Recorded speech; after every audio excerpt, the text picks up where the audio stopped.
the hour being after 7 o'clock, we have a planning board meeting. We'll open it as we have a quorum. First item, minutes.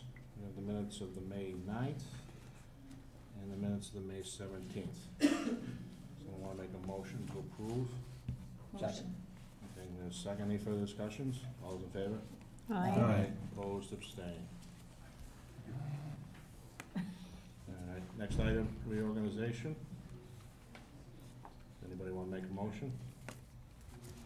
Nominate Mr. Conroy for chairman. Okay, do I have a second? Second. Any further discussions? All those in favor? Aye. Opposed, abstained, okay. Vice chairman, anybody? Nominate Mr. Romeo. Okay, anyone else? No? Okay, well, that's it, I'll make that a second. I mean, to make a second. Okay, all those in favor? Aye. All right, and the final is clerk. Nominate Mrs. Katib. Second. Okay, we have a second there. Okay, all those in favor? Aye. Opposed, abstained, there it is, okay. Thank you. First item of business, Atlantic Court, extension of time. I think he's up. All right. Okay. From Atlantic Court LLC, he's writing, requesting extension of the bond until August 1st, 2018. I'll make a motion to allow this extension. Have a second? Second. Discussion, all in favor? Aye. Okay. Maggie, can he make it this year or not? He is, the only thing I think he's waiting is his engineer to get him some street acceptance plans and an opinion, that's all he's waiting for, and I know he's been waiting very, very, very, very, very patiently. All right. It's not entirely his personal fault. All right, we have a Olmsted request for a 2-year extension. We know when he's up, Kate? I don't. I know it's sometime in June. I think it's the end of June. End of June, okay. I'll make a motion to grant an extension up through May 17th, 2020. Second. Give it a second. All those in favor? Aye.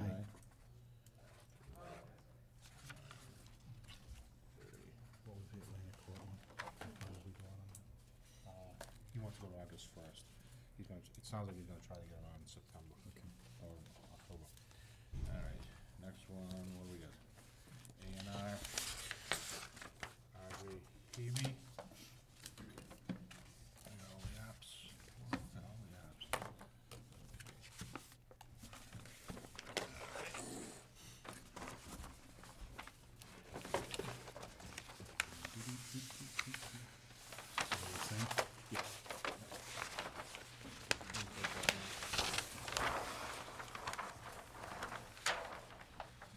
Okay, let's see what's going on. You have parcel A, parcel B, and you're splitting, and I assume you're from, representing the Hebe? Yes, good evening, board members. My name is John Daly. I'm the representative of the estate for Robert Hebe, and Michael Hebe is a personal representative. Okay. This was one original lot? Yes, it was one original lot is being divided into 2 parcels. So the reason I asked that is I see this garage 1446, but you didn't know. Does he own? Well, I assume he owns it, right? He owns it. But you're splitting and it's all under RJ Hebe anyway, right? Yes, it is. So this would all be considered merged no matter what until you go to sell?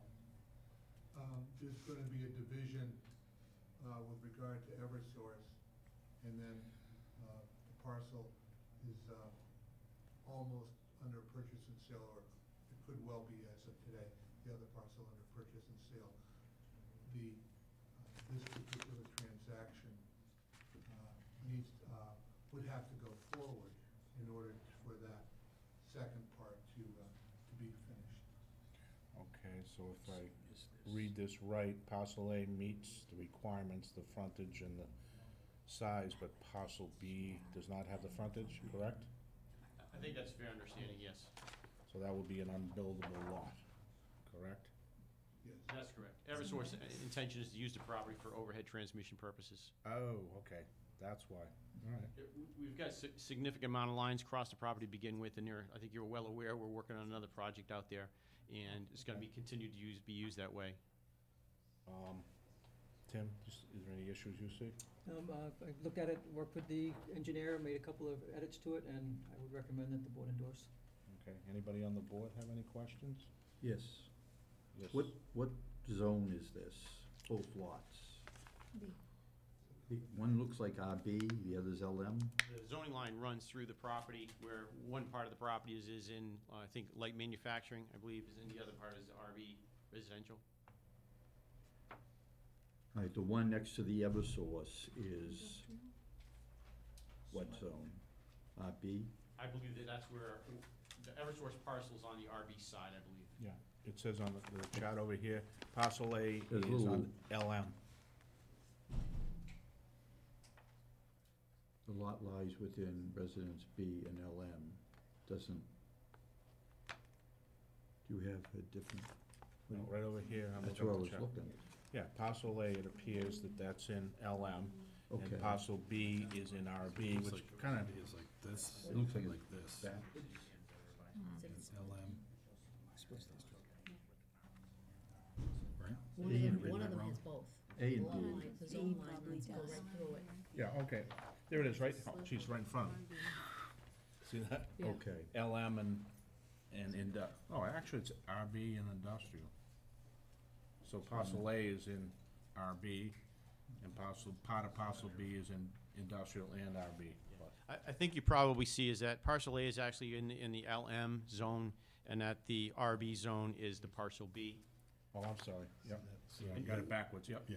And one other thing I would point out is that we actually have a revised plan that we would like to give to the board. The information that you're concerning yourself with right now is all the same. It has some revisions for some bounds and some other minor things that are more survey matters. So what we would describe as a more final plan, actually. So we'd like to give that to the board before you take action to actually endorse it. But I just wanted to point that out. So you don't want us to endorse this? We want to turn this plan in. I think there was an understanding that our survey had, but it's, for all intents and Rolling up, purposes, right? it's the same plan. is this plan Eversource approved because they're taking over a parcel? I think you could probably describe it as Eversource approved. Yeah. Eversource had an existing easement through the area, and negotiation with the property owner, it was determined that it was better for us to take over ownership of that area where we already had easements over. An area at the back of the property, but yes, it's the area where Eversource currently has many transmission lines through. Look at this. So did you review this? No, that just came in. We can just look at it, you can describe it, but can't take action tonight. Well, I guess my understanding is that our surveyor had, quite a bit of back and forth with Mr. Higgins, that, understood that there was the same exact plan, that we'd be able to make basically a swap this evening for the plan. But the issue is, you just dropped it tonight, no one's looked at it, so it will be not prudent. I think you made your point, is you didn't want that other Form A endorsed tonight, so you can describe this and we can take it up next time. Okay, well, what I might then do is just get an understanding from the surveyors if there's really anything substantive that would make a difference, because it's kind of important for us to try to have this matter resolved tonight. And Well, we can go back to the first one. and that's the you point I make just want to call. try to clarify with the survey, that if it's acceptable from that point of view, then I would rather do that than try to put it off for another hearing, Okay, just because of the timeframe that we have in terms of a closing and some other things that are scheduled. all right. So unless there's something substantive that's, important, other than, what I would describe as a minor survey matter, as far as bound set or something along those lines, I would prefer that we take the plan you have in front of you and get it endorsed this evening. Okay, we got two in front of us. One, number one and number two. Well, we would withdraw the one that we just distributed to you Okay. and have you continue to Depending on what the have changes discussion are. on the first one. If they're gonna, if they're Is gonna that fair to But say, what- Mr. take Ryan? to this one, Okay. Well, it's gonna stand, and if they feel, what they got here is legal, right? Yeah, there's You no- just there's wanna no move problem some with the stuff first yourself. plan. Has nothing to do with us. It was more of a survey matter. Our survey coordinator at the office, working with our outside surveying firm, decided they wanted some additional notations, some bound matters on the plan. This is strictly survey issues. It's certainly not anything substantive with regard either to the town or even the conveyancing that I want to try to achieve within the next week. That's the reason why I would prefer that you take action on the plan that was submitted, that you've already had in front of you, and we'll withdraw the one that we just distributed. Are you gonna come back with the other one at a later time? You know what, I don't think that we will, because I want to move forward with a closing within about a week's time, and that certainly won't work with the board's schedule. So we'll have to take, resolve the other issues we have with the survey stuff outside of this forum. All right, so back to, we unfolded again. Plan 1 is what we want. So Tim, you're all set, Maggie, you're all set? Yep. All right, I'll make a motion to endorse an A&R subdivision plan of land by VHB. This is the plan I looked at. And Second. I wanna make sure to get the date on it. Where is the date? I'll say stamped on June 1st, 2018. All right, we have a second. All in favor? Aye. Opposed, abstained? Okay, we just signed the Mylar.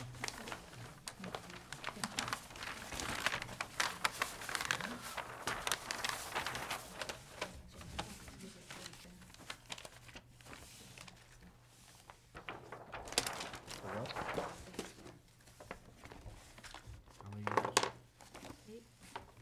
You have the second plan? Oh, they have it, okay.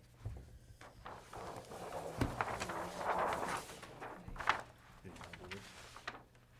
Do what? That's a lot of years waiting to do that. Have to be real. You have to go to stamping school. I took like 2 weeks. Let's see, 6th and 7th, right? I think it'll be in the front, You yeah. need that, Mike?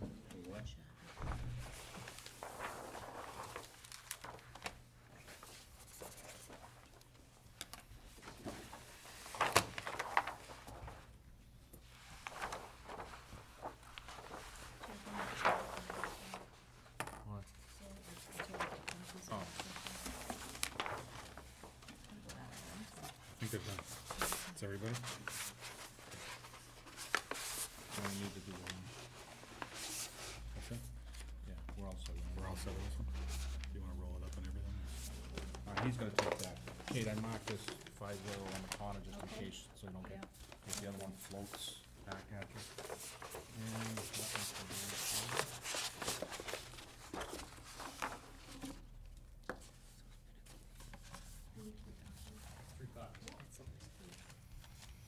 Thank you, Mr. Chairman, Yep. another board member. Thank you as Yep. well. All right, so next, we have Walpole Mall.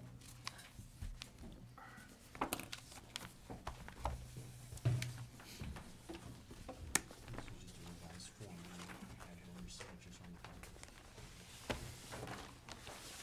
All the same? Yeah. Thank you. Alright,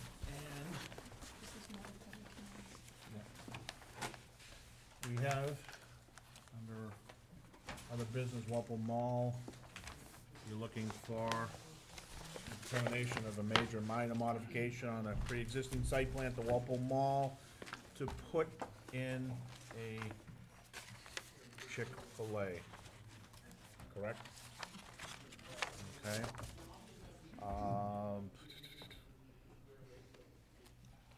Joni, oh, he's got his half size. Right, and with, so when was this last time, you know? 2007, actually. It was Okay. October of 2007 was the Okay. original site plan approval. So my understanding, I'll let you introduce yourself, you're on TV, get a few shots in there. Good evening, Mr. Chairman, members of the board. My name is Joanna Giorgio-Hilvert from Mackey and Mackey, and I'm here on behalf of RP Properties, who is the owner of the Walpole Mall. And yes, by way of a little bit of background, the original site plan was approved in 2007. Since that time, there have been 10 minor modifications. The mall is a bit of a unique site in Walpole. I don't think there's another site like it where it's such a large parcel that is made up of several out parcels and large retail and restaurant facilities. And so every time a new tenant comes in or there's a slight change in use or renovation, it does require a modification to the site plan. In this case, the proposal is for the addition of an outbuilding for a Chick-fil-A restaurant. The building is approximately 4,000 square feet, which represents about 1% of the overall size of the mall. And essentially, there are really two changes to the site plan as a result of this. One is a relocation of some drainage, and the other is the relocation of some parking, which the engineer, David Johnson from Norwood Engineering, will explain to you, but the net of it is that there's no real overall change. The drainage is being moved, but the where it's being drained is not changing, and the amount of drainage is actually going to be a little bit less, but won't be increased. Same with the parking. Parking is being moved, but the overall number is going to stay the same. So with that, I will turn it over to Mr. Johnson to go over the technical aspects, but certainly if you have any questions for me, please let me know.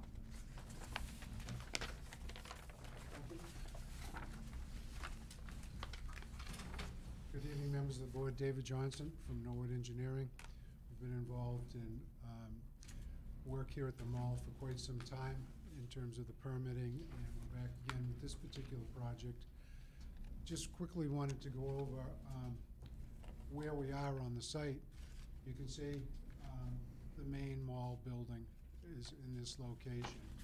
There are two existing outbuildings, the Aspen Dental, which is located here, and the Sprint GameStop building, which is right here. We're proposing to infill between those two buildings.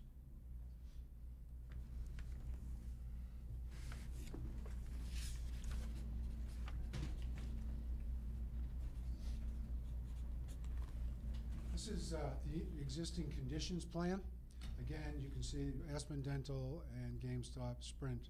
The existing area in between these two buildings is entirely paved for parking. The area in green are the existing islands, and you can see that there's not much open space and permeable area here. And under our design plans, we're increasing the permeable area about fourfold. Oh, thank you.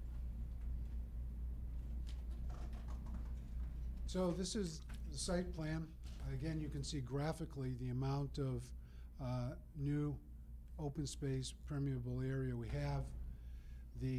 As Joanna said, right now there's a detention basin that services the mall coming from the southerly side to this site in the area of the building. That subsurface detention area is being relocated from this area where the building is to there's another similar detention area just to the east of where the detention area currently is, and we're going to be adding comparable amount of volume to both the left and the right side, north and south side of that detention area in order to compensate for the volume that's being lost with the movement of the existing pipes.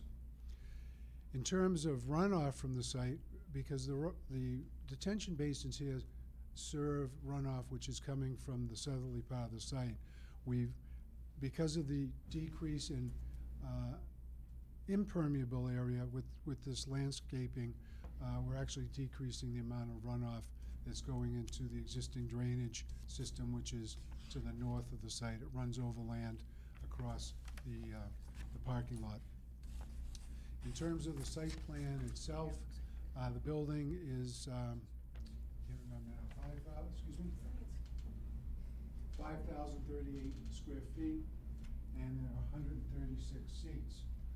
120 are inside the building, and there's a small 16-seat outside dining area in this location. Entrance to the site plan is off of one of the main entrances to the mall, just to the south of the Aspen Dental. You come in and take a left-hand turn in, and there is a counterclockwise circulation pattern around the building. There's a 16-car queuing lane for the drive-through. It's a 2-car lane which goes down to 1, comes around. The drive-through pickup window is in this location, and then you exit from the drive-through. There's also a second lane around the building to allow people to circulate around the building without having to go through the drive-through. There's a required number of ADA spaces.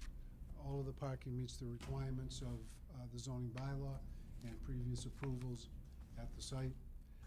That is kind of an overview of what we're asking for determination that this is within the scope of the original approval, consistent with the other modifications that have been made over the years.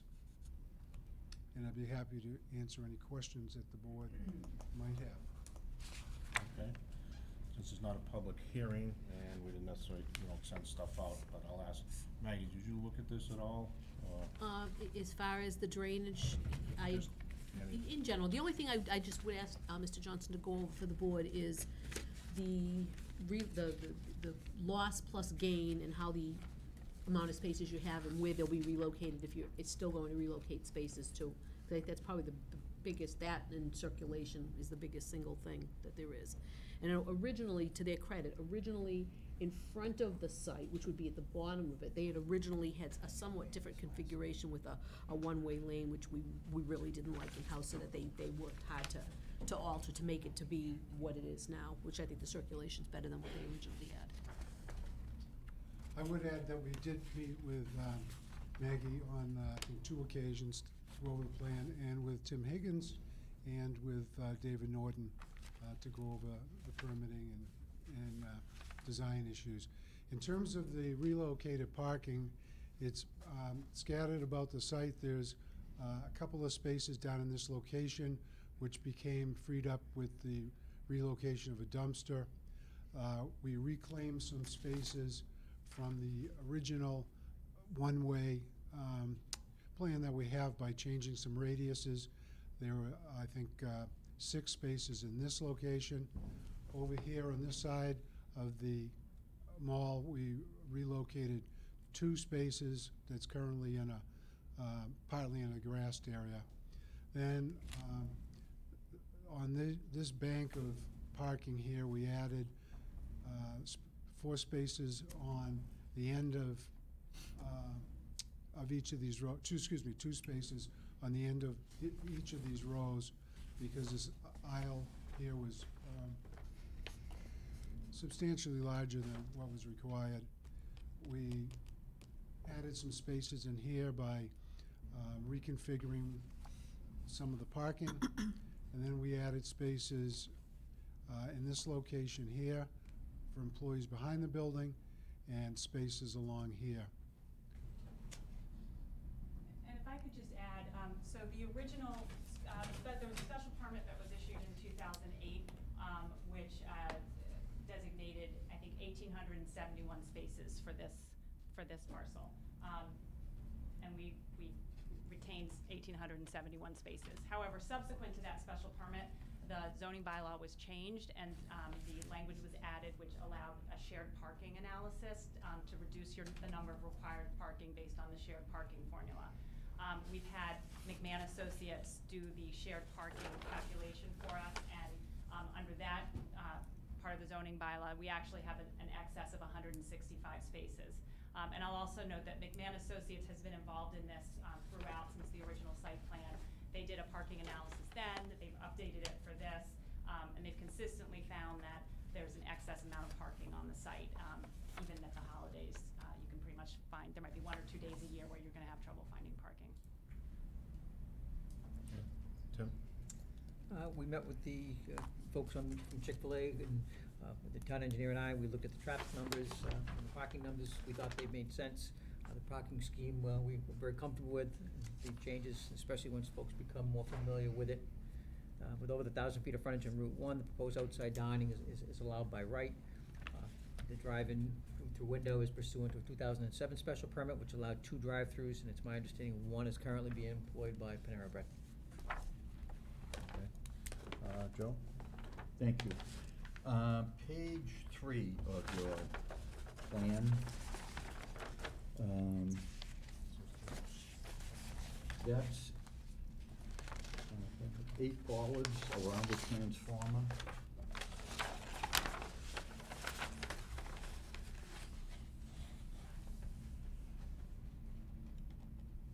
Correct, those are bollards around the transformer.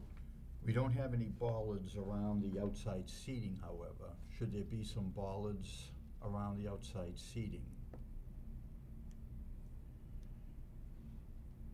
With protecting the transformer, should we protect the patrons? I think that would be prudent. Okay. How many would you think you need to add? We would, or we could look at some other more attractive type of barrier than painted bollards. Or a wall, we could do a wall, Okay. Whatever is, planters, a wall, some sort of barrier. Yes, okay. Now there are gonna be 6 landscaped areas on the new plan. Will there be any trees, large trees in those 6 landscaped areas? as part of this, we haven't prepared a comprehensive landscape plan. I just wanted to do that. Because of the high flow of traffic, I just thought that maybe we would want to do that. There'll probably be some trees for shading, the Closer to the building. shading the outside. Okay. To protect. Now, the street that's between the proposed restaurant and the Sprint building, there's I think you have a do not enter. Should there be a do not enter sign at the end where the traffic is going left to right? You've got it on the street, but you don't, In this location here, no, directly opposite. over here, No, why not? Should there be something there that prevents the traffic that's going across to come down? this direction here. Right. I don't have the green marking. It looks more distinct with your marking than the plan that I have in front of me. It looks, in fact, my plan looks a lot sharper. Yours looks a lot better. Okay. Do you, I think because of this radius here, right, that it's pretty okay. apparent that we don't anticipate many people using that coming north to south because of the parking that's available for Chick-fil-A along the Route 1 and the other buildings.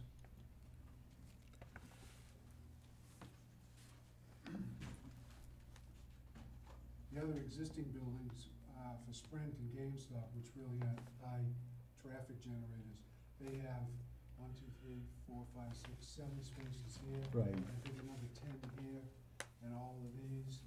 So the traffic flow here is probably gonna be in this direction, and then out this exit here. I don't anticipate seeing many people coming down that aisle. Okay, now you're changing the parking from, that's abutting Route 1. You're changing it from straight on to angled parking. Correct, because of the one-way. Right. Do the lights from the cars that are angled parking shine on the traffic that's going northbound on Route 1? I think topographically, I'm trying to remember the site, it's above Route 1. So I think if they are, they're shining over. Over the traffic? But not interfering on that oncoming traffic? I can't really confirm that.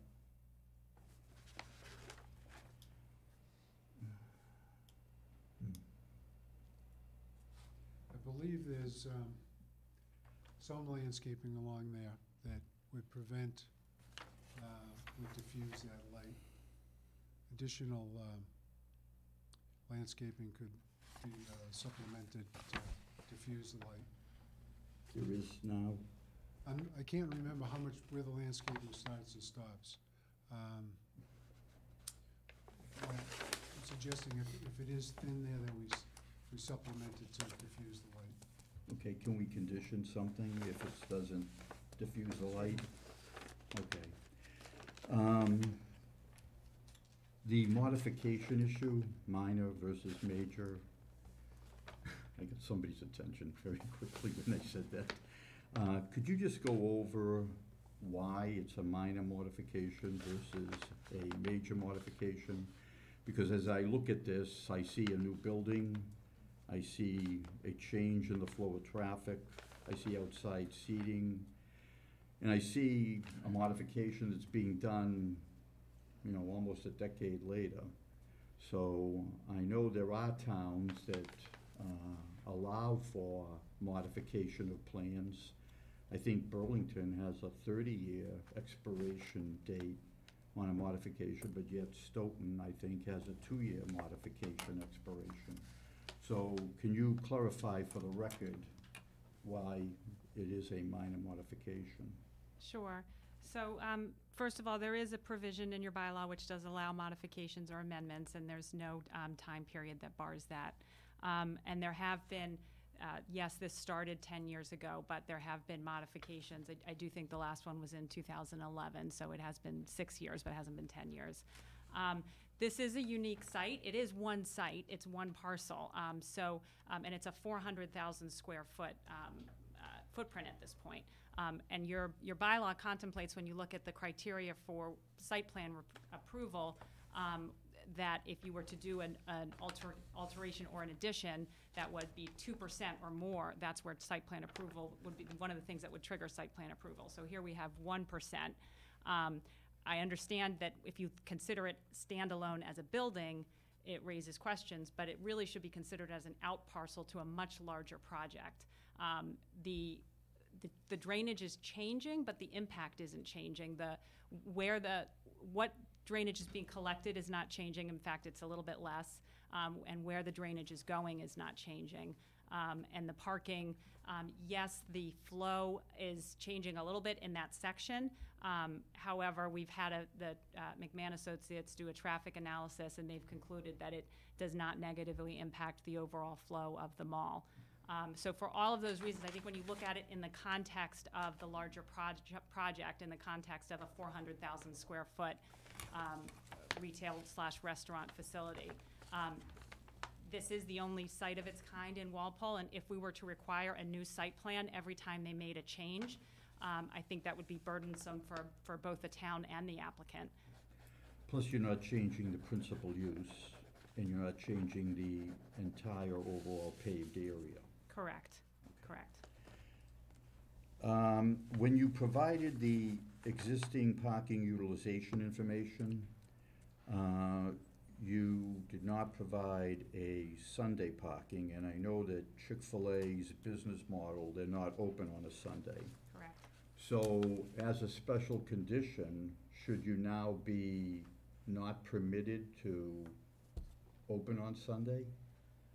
No, I don't think so, because the traffic analysis that McMahon Associates did was no different from what they would do for any restaurant facility. They really didn't take into consideration the fact that it's not open on Sunday. They chose a weekday and a weekend, so a sort of a peak high and a peak low time to look at the traffic, and that's what they based their analysis on. Right now, Chick-fil-A isn't open on Sundays. We don't know if that would change, or if another restaurant use would come in. So I don't think I don't think there's any reason to condition it. That wasn't part of the analysis. I think given the fact that it works with the traffic analysis, I think, and then taking into consideration that it is closed on Sundays is just an added bonus. But it's certainly not a prerequisite for making the parking situation work. So if somebody uses that restaurant in the future, they don't have to come back for any type of approval if it's open, because we did not condition it? I think for as long as you're not making a change to the site plan, a change from one restaurant to another restaurant would not require site plan approval. Okay. Thank you. All set? Kate? I'm okay with it. I think it's a positive to add to the commercial tax base. And I think if you're gonna put it anywhere that's the perfect spot to do it, it's not going to impact anyone in a negative way. So I have no issue. Okay, Mark? Just a couple of things. First of all, you know, I agree with Katie. I think it's great, and being part of economic development as well as planning board, you know, anytime we can increase the commercial base, it's great for the town. A couple of questions regarding the plan and then the overall Walpole Mall site. I only thought of it now because, you know, it seems like we're taking another opportunity, which is great, and plunking down another building in the Walpole Mall, another outbuilding. Is there, or has there been, and if either one of you two don't know the answer to this, because I don't know if you're working for Chick-fil-A or the mall or what, but is there an overall plan for what the end point is going to be at the Walpole Mall? It seems like you're getting a lot of interest, certainly in outbuildings, because when they first did the big remodel with Kohl's and everything, you know, they were gonna move CVS outside, but they couldn't use that pad, and then all of a sudden, and thank goodness, you know, Texas Roadhouse goes where CVS was gonna go, and things are changing, and I'm not opposed to that at all. But it seems like we're just taking things as they come. Is there an overall plan for what is available there, what could be done there? Could it look like University Ave down there in Westwood, where all those buildings are connected, all those outbuildings are connected? Now you have much more retail opportunity if we have the parking. I guess I'm doing a narrative, which should be just a question. Is there a big plan for the Walpole Mall, or are we just gonna keep piecing things in as they come our way? Yes, and we do, we are here on behalf of RP Properties, who owns the mall, so we do work for them. They certainly do have a plan, and, you know, when they bought this property about 10 years ago, it was, you know, not the most vibrant parcel. And Right. so their plan was to make it an economically vibrant mall site, a sort of lifestyle center where you can drive in and go to your different stores or restaurants. Sure. And have that be a not only more aesthetically pleasing, but more economically viable site. They do own several of these similar sites across the country. The plan at this point is not to make it into a University Ave type of a situation. I wouldn't say they're sort of ad hoc adding things in, though. I mean, they had a plan to bring it up to sort of where it is today. I can't say that there wouldn't be anything else that they would want to do in the future, but as far as turning it into University Ave, that's not the plan. And I just use that as an example, and I certainly don't want to make it sound like they're just throwing things in as they come. I mean, I love the progress that's been made up there. I'm there all the time. I live in East Walpole. When you said, you know, you were gonna infill in between those two buildings, the first thing that jumped into my head was, wow, are they connecting them? And now they're gonna have 2 more retail spots available as well on either side. So I just didn't know if you have these spots, you know, in theory, that if you can get someone to come in and do the build out, they'll be great. And are there more available areas up there that are kind of on the drawing board but not being actively pursued at this point? There's nothing that I know of at this point that's on the drawing board. I think the plan was to have a large retail center with several outbuildings. Okay. So I'm not aware of a plan to connect them at this point. All right. Like I said, it's not overly pertinent to this. I was just wondering if there was an overall plan. But specific to this plan, frequenting Barnes & Noble and Office Max, you know, you come in there, and I don't see the plan up there right now, but you have a series of landscaping which kind of directs the traffic in front of or behind the parking lot side of Chick-fil-A, and those berms kind of separate the rest of the parking lot. Is there a way, and I think it does it, but I like the fact that you might be directing traffic into a traffic flow area as opposed to the absolute free-for-all which happens up there right now. When you turn in to that part of the parking lot in front of Aspen Dental, it is point towards Office Max or Barnes & Noble and go, and you're cutting across lanes of parking, and everybody's looking out for everybody else. So if part of the plan was to kind of force traffic to go down individual lanes, I like that, and if that doesn't do that, if there is a way to slightly modify what you're doing so it does kind of control that free-for-all, that would be a win-win with both, but, so just keeping that in the back of your head, I don't have any issues at all with the project as it's laid out. And anytime we can try to control that traffic going across, that'd be great. But, yeah, very nice, I'm happy about it. Sarah? I'm all set. Okay.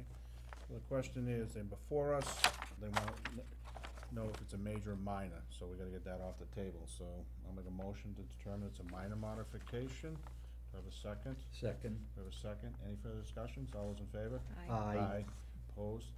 Okay, now we have in front of us, and they presented the plans, I'll make a motion to approve the minor modification with the two caveats that Joe had said, that you gotta protect the outdoor diners, and that if automobile lights shine on the northbound traffic, additional landscaping will have to be added. All right, I think that was all we have. Yeah. Make that in a formal motion. Second. There's a second. Discussion, all those in favor? Aye. Opposed, abstained? It's a deal. Thank you. Can we cash the check now? Thank you for fitting this in. Don't lose the check.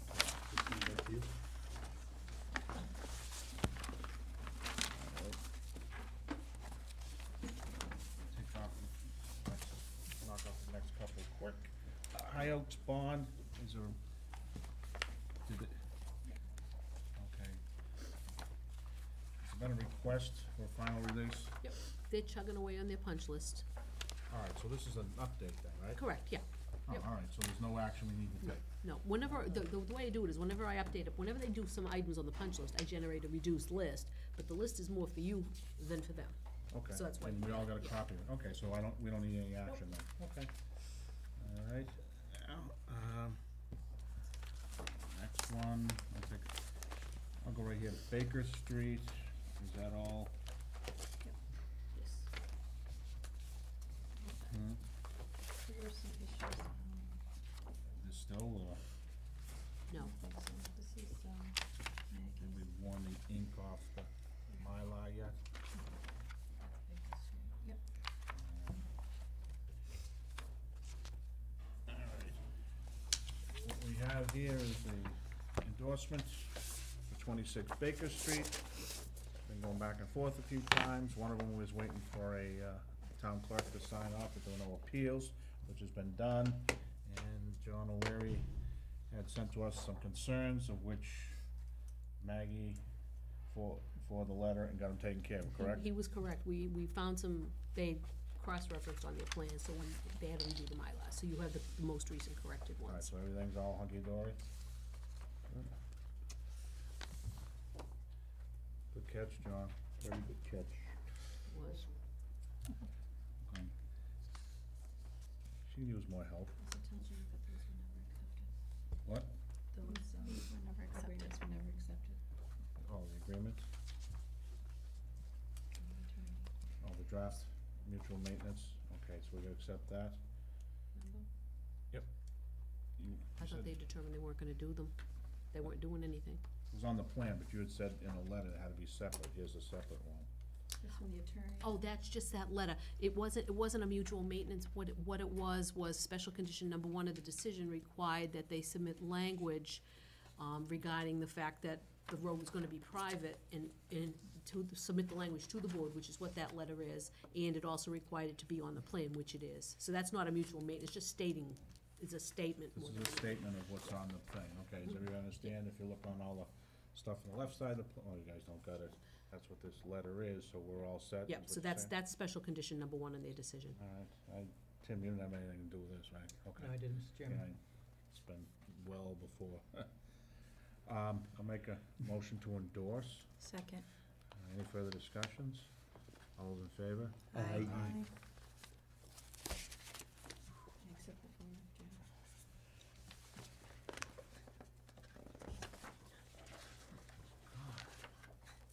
Can you roll the lawn? Can you pick up the garbage? Now. Nice Here we go, playing Waldo again. I'm thinking at 11 o'clock at night.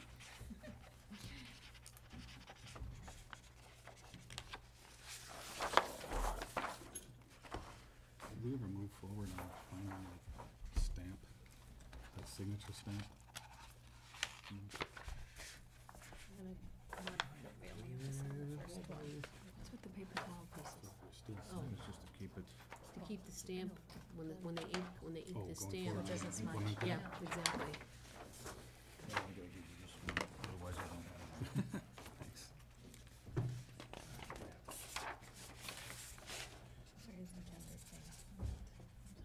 Alright, so you okay? Thank you. Need a pen? Yeah. Form F. Alright, while they're signing, I will make a motion to accept the Form F covenant. Alright. Second. Okay, second. Any further discussion? All in favor? Aye. This goes back to the applicant, correct? So we- Not till I write a letter. It has to go. Alright.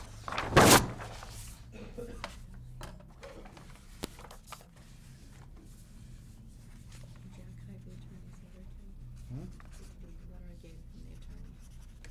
Oh, you got that?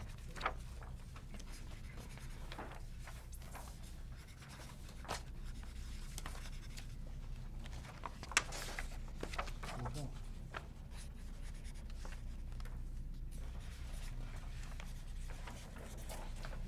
It's gone, Kate. Is this it right here? Oh.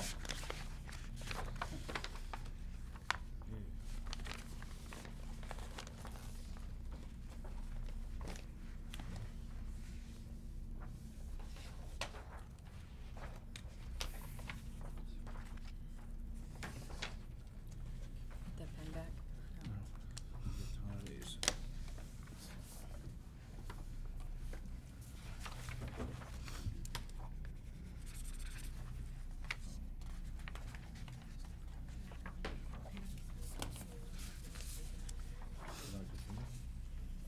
Huh?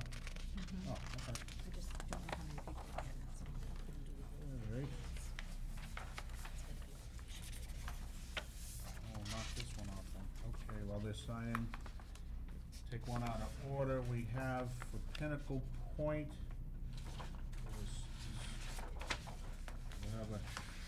we'll open the continuing hearing for Pinnacle Point being after 7:30. We have from the applicant, request next available date and time, waiting for responses from residents, from John Glosser. What is our drop dead date on the extension, Kate? The 30th of June, I need an extension. 30th of June. Yeah, we need an extension. We have an extension, Mr. Hassenegger? I don't have a letter from Mr. Ross, I don't have a form itself. You don't have what? He can give it just right there, John. Give it to us verbally, end of July? Yeah. Okay. Make a motion to allow acceptance to the end of, what? We're only gonna have a four-person board. Oh, It's yeah. gonna have to go We're only to- gonna have 4 that night, so. Is that okay? Okay. Make a motion to allow extension up to July 31st for Pinnacle Point. Second. Any further discussions? All in favor? Aye. Aye. All right, so Aye. since we've opened it up without no testimony, and it needs to be a continuation, and we have a time certain, On July 19th, we have, 7:30 and 7:35 taken, what are those? Cana Homes and Nichols Pond. And those if, Nichols is iffy, right? All right. Yeah, we can do this, what's Saturday? Yeah, we'll continue this public hearing for Pinnacle on Thursday, July 19th at 7:40 PM.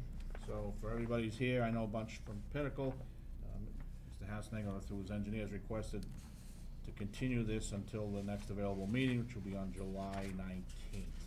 So with that being said, we're not opening it, we're just continuing it. We're open to continue, so if everybody understands. So there will not be any more notice, but if you want to be here, it'll be 7:40, July 19th. All right? So that one's done.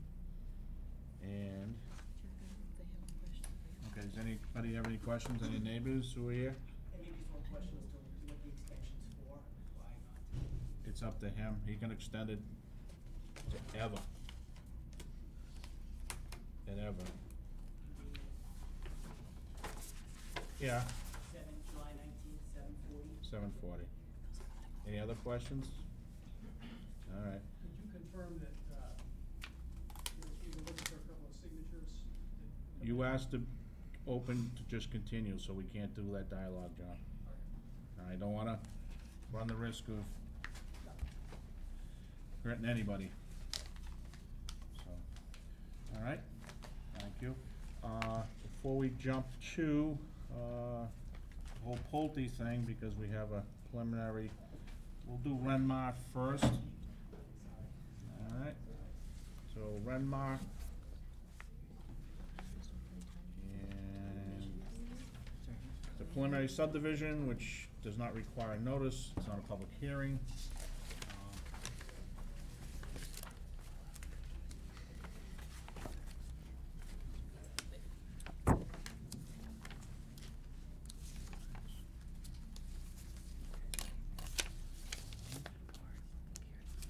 Do we have plans for this, Kate?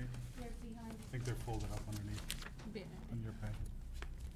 No, your hand, Right behind the underneath. folder. Oh, underneath? Oh, small one. Oh. Everybody? I got two. Everybody else have one? I just have one. They were in the packet. Oh, they were? Oh, I didn't even open the folder, sorry. All right, well, since we're, they were proposed preliminary subdivision. That's correct. Thank you. My name is Scott Golding, from Drow and Tacho, Morgan and Hingham. Here with Jim Bristol from Renmar Forest LLC, as well as the trustee of the Walpole Quarry Mountain Trust, and Tom Godfrey. We submitted a preliminary subdivision plan. As you're aware, we were previously in for an A&R plan for the same property. It's a 55-acre property off of West Street and Renmar Avenue. We're also scheduled to open our hearing with this board for an AQV 10 on the 17th of this month, so we'll be before you for that reason. What we have in front of you is a preliminary subdivision. It's a 55-acre parcel. We're seeking to subdivide it into 2 lots. We've got a 150-foot road, and the 2 lots are fully dimensionally compliant.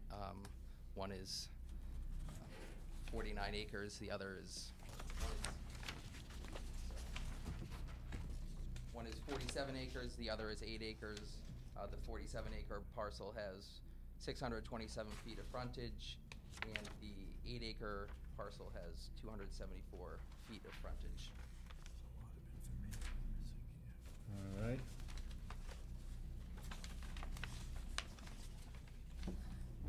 There's not much here. Just a little mushroom and that's it. It's just a 150-foot, stub road. Yep. As Tim acknowledged, I know he circulated a memorandum. I'm not sure if the board's had it in front of them yet. It's probably going to come in front of you for the AQV. One of the purposes of doing this is part of achieving a zoning phase, so we can go forward with our AQV application. That's going to be opening on the 17th. Okay, so what we have, you haven't asked for any waivers, you've complied with everything, so you The waivers fully dimensionally compliant. So you're using this as, what'd you say, freeze? That's correct. Okay.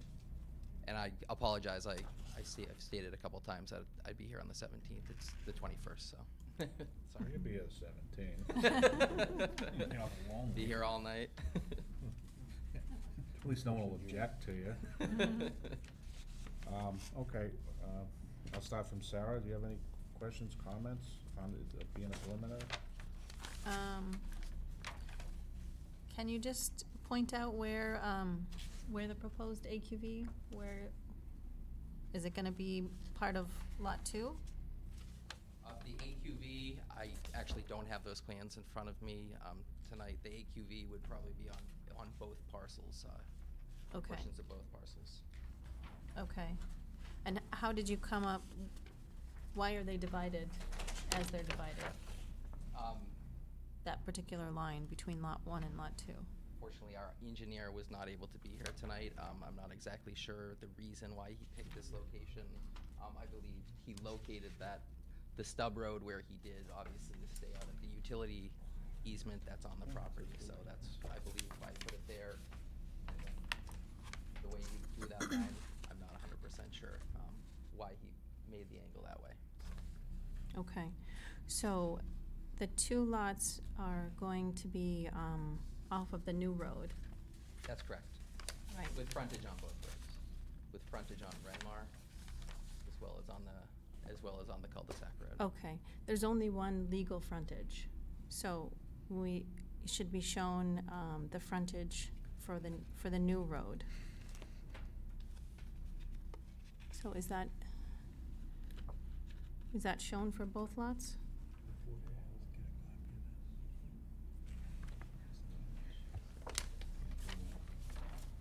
No, go ahead. No, you can't.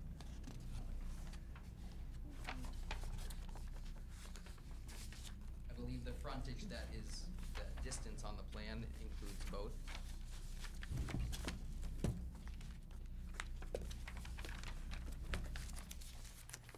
The frontage on Renmar as well as off the Stub Road. Okay, I'm not seeing the frontage off the stub road for both lots. I don't believe that's on this plan. Okay, so that should be shown, and you need to make sure that it's legal frontage, the appropriate amount for the zone that you're in. And even though you're saying you have frontage on Renmar, but you're making a subdivision, so you have to have legal frontage on the new road. That's And the all- one that counts. You're saying all the frontage has to be off of the Stub Road. That's the frontage, you're creating Or a it wouldn't be a subdivision. subdivision. Okay. Yeah. So that we need, and we need to make sure that it conforms with the requirements. It's like an actual, Um, they drive through there. Questions? Any plans for the other lot? As far as the development, no, Yeah. not at this time. Not at this time.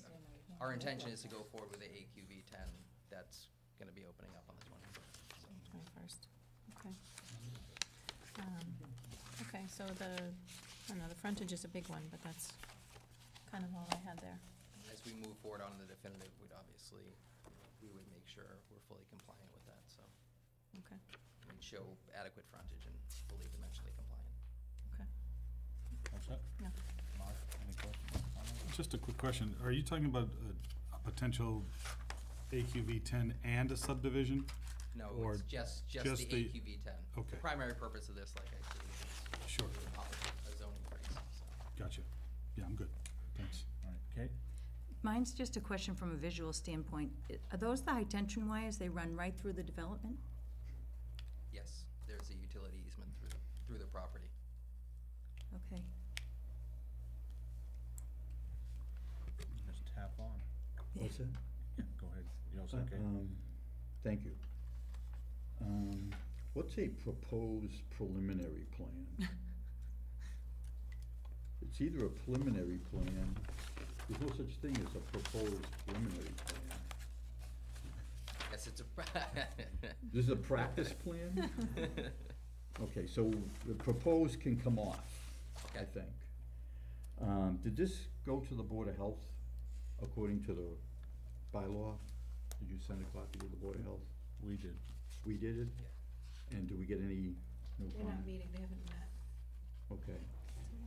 And, does it have to show that it's a residential versus non-residential preliminary subdivision?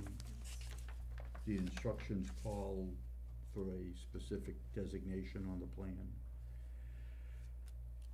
Yeah, I agree, yeah, I meant to mention that, yeah. I thought so, so we need to add that to this. Okay. And do we need a development impact statement? No, No? not for preliminary. Okay. And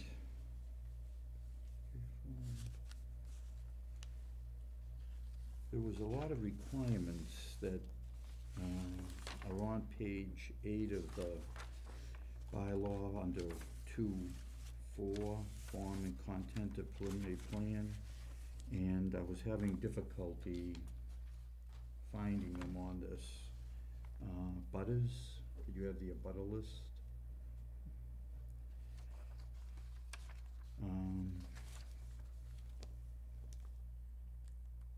The names, widths, and exterior lines of existing streets, so you're supposed to list the actual,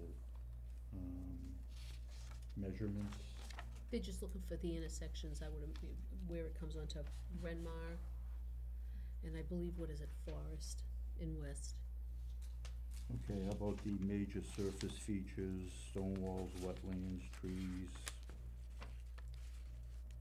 All that, no?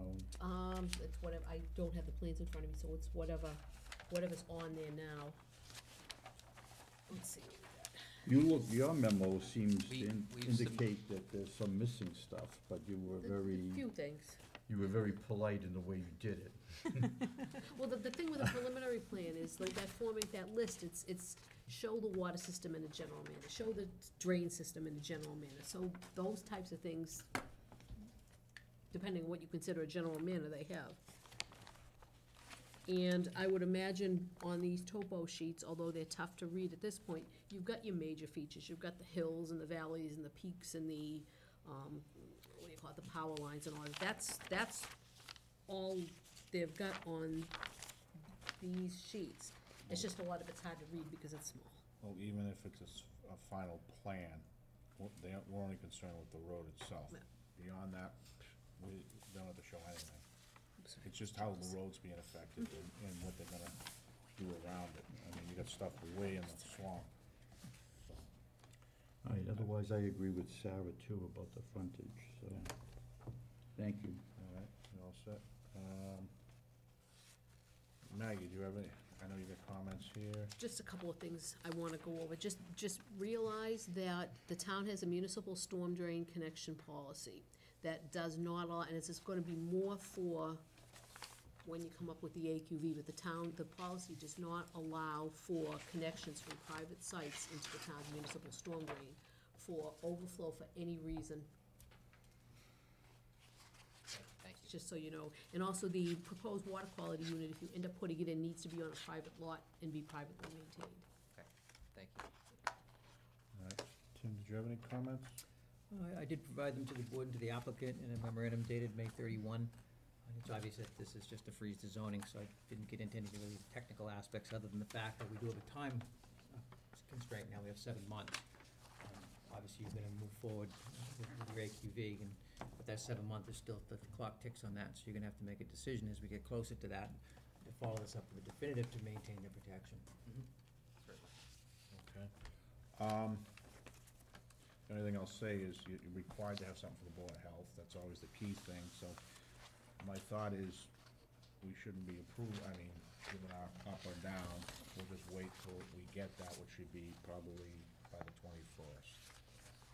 Because I don't wanna have us give you something and then someone says, no, we did it without the Board of Health, and it's gonna be a problem for you guys. All right, so Board of Health meets on the 19th, I think they said, Kate? I think so. Yeah, and, Tuesday, June 19th, our next meeting's the 21st, so we can take it up at then, just when we get it, it's not gonna change anything for you, you're here anyway, right? That's correct, yep. All right, so not a big deal, so, when we get it, we'll take it up as other business, okay, so. June 19th, it'll be on under business, chances are, what we'll do is just put it on right before you guys come on for your stuff, all right? Excellent, thank you very What much. did you say, June 19th or July? I'm sorry, June 21st, I've got the dates all. Board of Health, June 19th. Board of Health is June 19th, what? 45 day, we only have 45 days. When do they submit it though? 45 days is up on,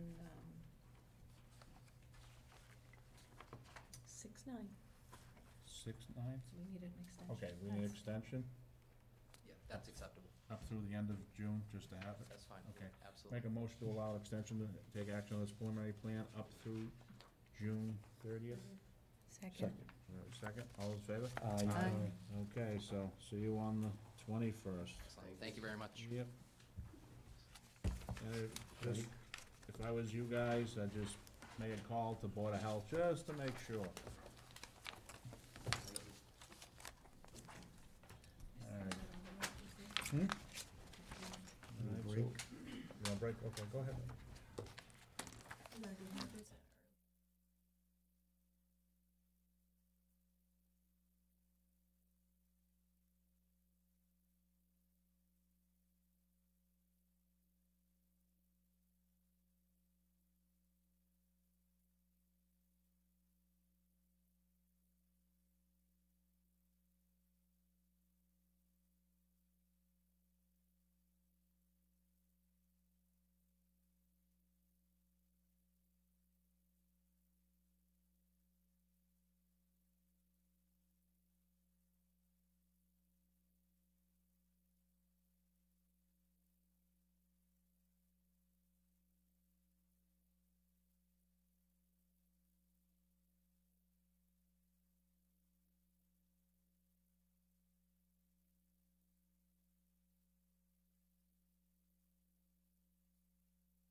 The hour being after, since we don't have any scheduled times for this, we have a preliminary plan for High Bridge Crossing. So, with that being said, Mr. Chairman, if I may, we'd like to continue the preliminary plan submission without testimony until your next meeting, until when? until your next meeting. Oh, okay. What's our time? 45 days. It's on the front. We'd be happy to give an extension to the board for a period of time as well. We're not that formal. 25 days is June 20th, so the next time you'll be here will probably be July, so why don't we do the end of July? Okay, sounds with fine. extension? All right. Absolutely. I'll make a motion to extend, allow extension up through July 31st, 2018, to take action on preliminary plan for High Bridge crossing. Second. Second, all those in favor? Aye. Opposed? Just being a little nosy. How come? It's really been submitted as a zoning freeze for our AQV Yeah. for the property, and at the suggestion of our council, they suggested that we just continue it and keep the application open.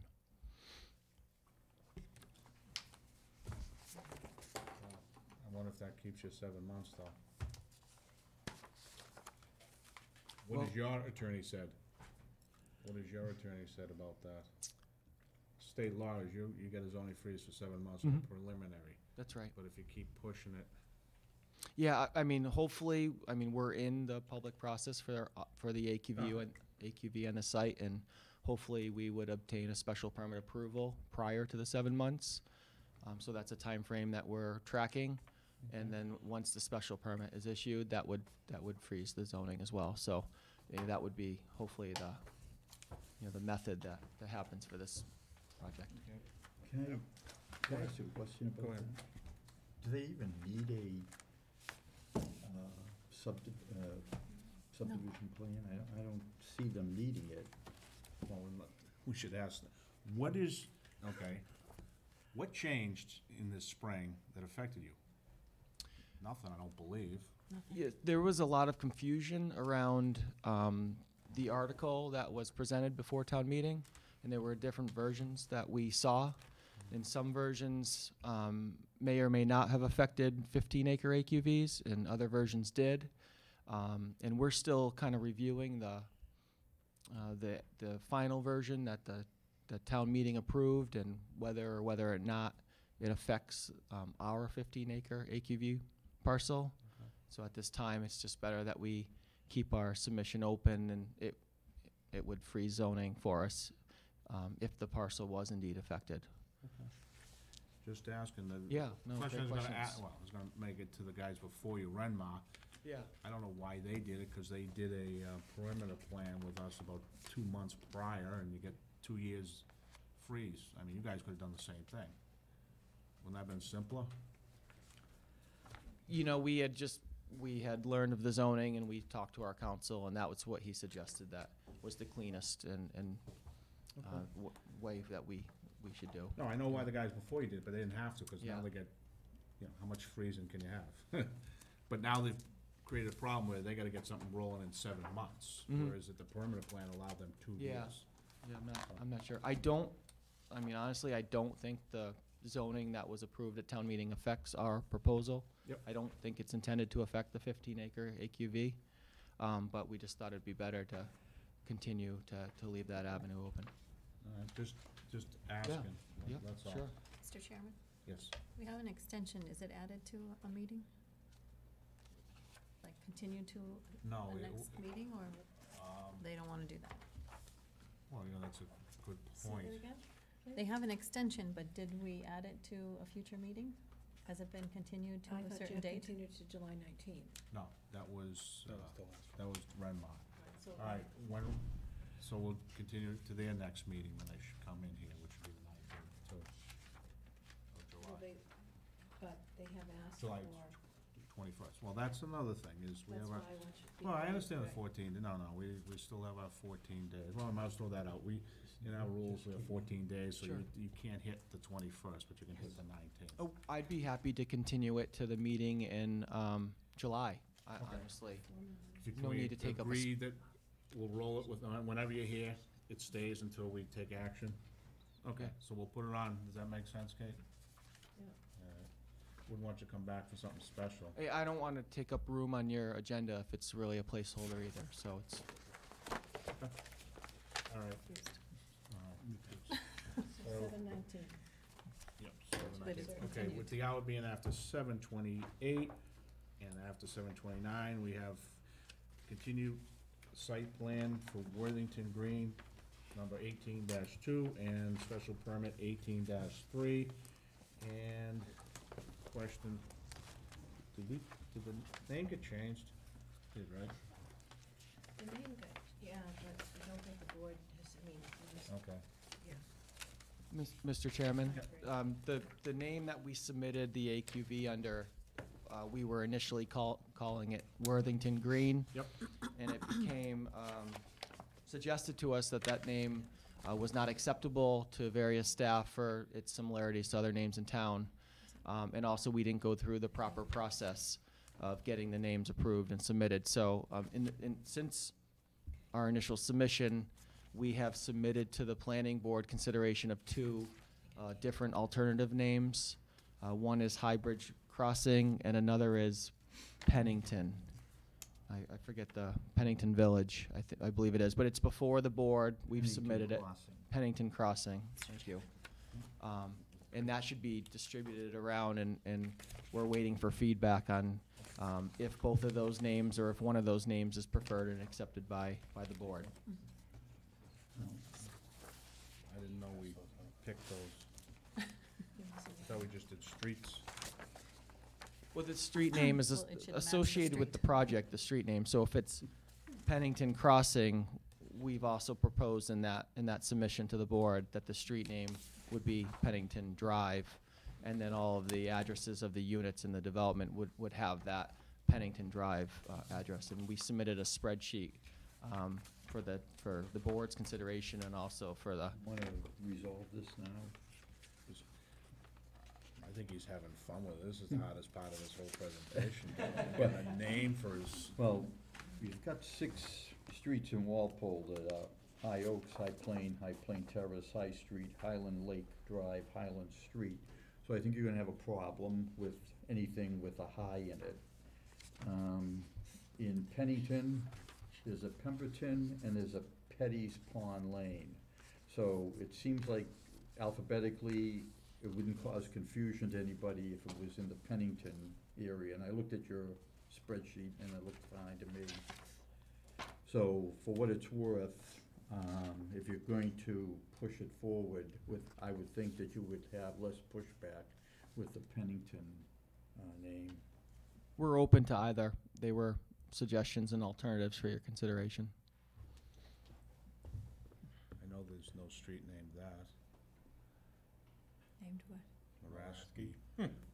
Well, Look at, he loves that Ask one. Nicholas. Maraski Village. Or estates, Joe. He's gonna move in there All in a right, few you years. wanna make that a formal motion? I make a motion that Pulte pursue Pennington Crossing and Pennington Drive. Okay. I'll second that. Any further discussions? All in favor? Aye. All right, so we got the names. Who does who does that go to, the fire department? 911. Well, if you're gonna call it Pennington Lane, it's gonna be a street, not a real street, but a street, so, Yeah. yeah. So we have to go to E911. Just out of curiosity, do you guys have a marketing department that just comes up with these names, or does Pennington mean something?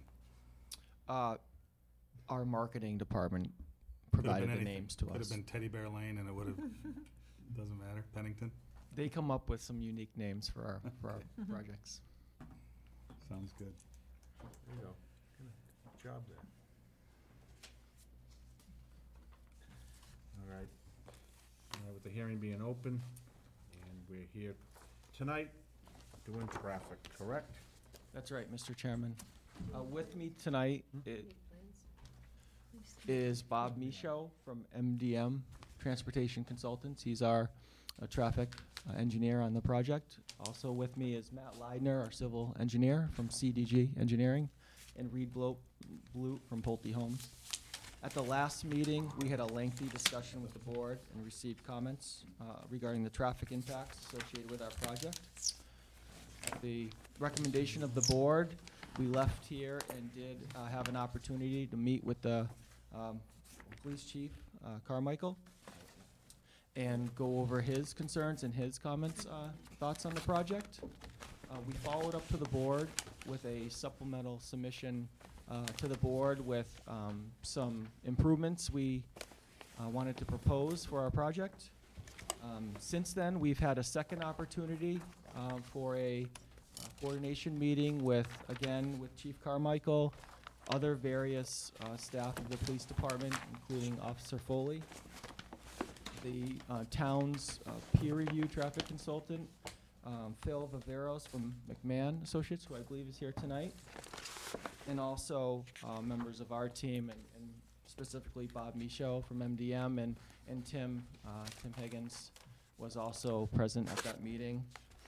There was a lengthy meeting. There was lots of ideas, lots of discussion, and from there, I think a real framework of transportation improvements associated with for this AQV that we're proposing was created, and a second supplemental submission to the board of information was recently submitted. And I'd like to turn the floor over to Bob Michaud to really walk the board through the specifics of the discussions and the meetings that we had, and the commitments that we've made, and certainly he's available and able to have a discussion with the board and answer any further questions you may have.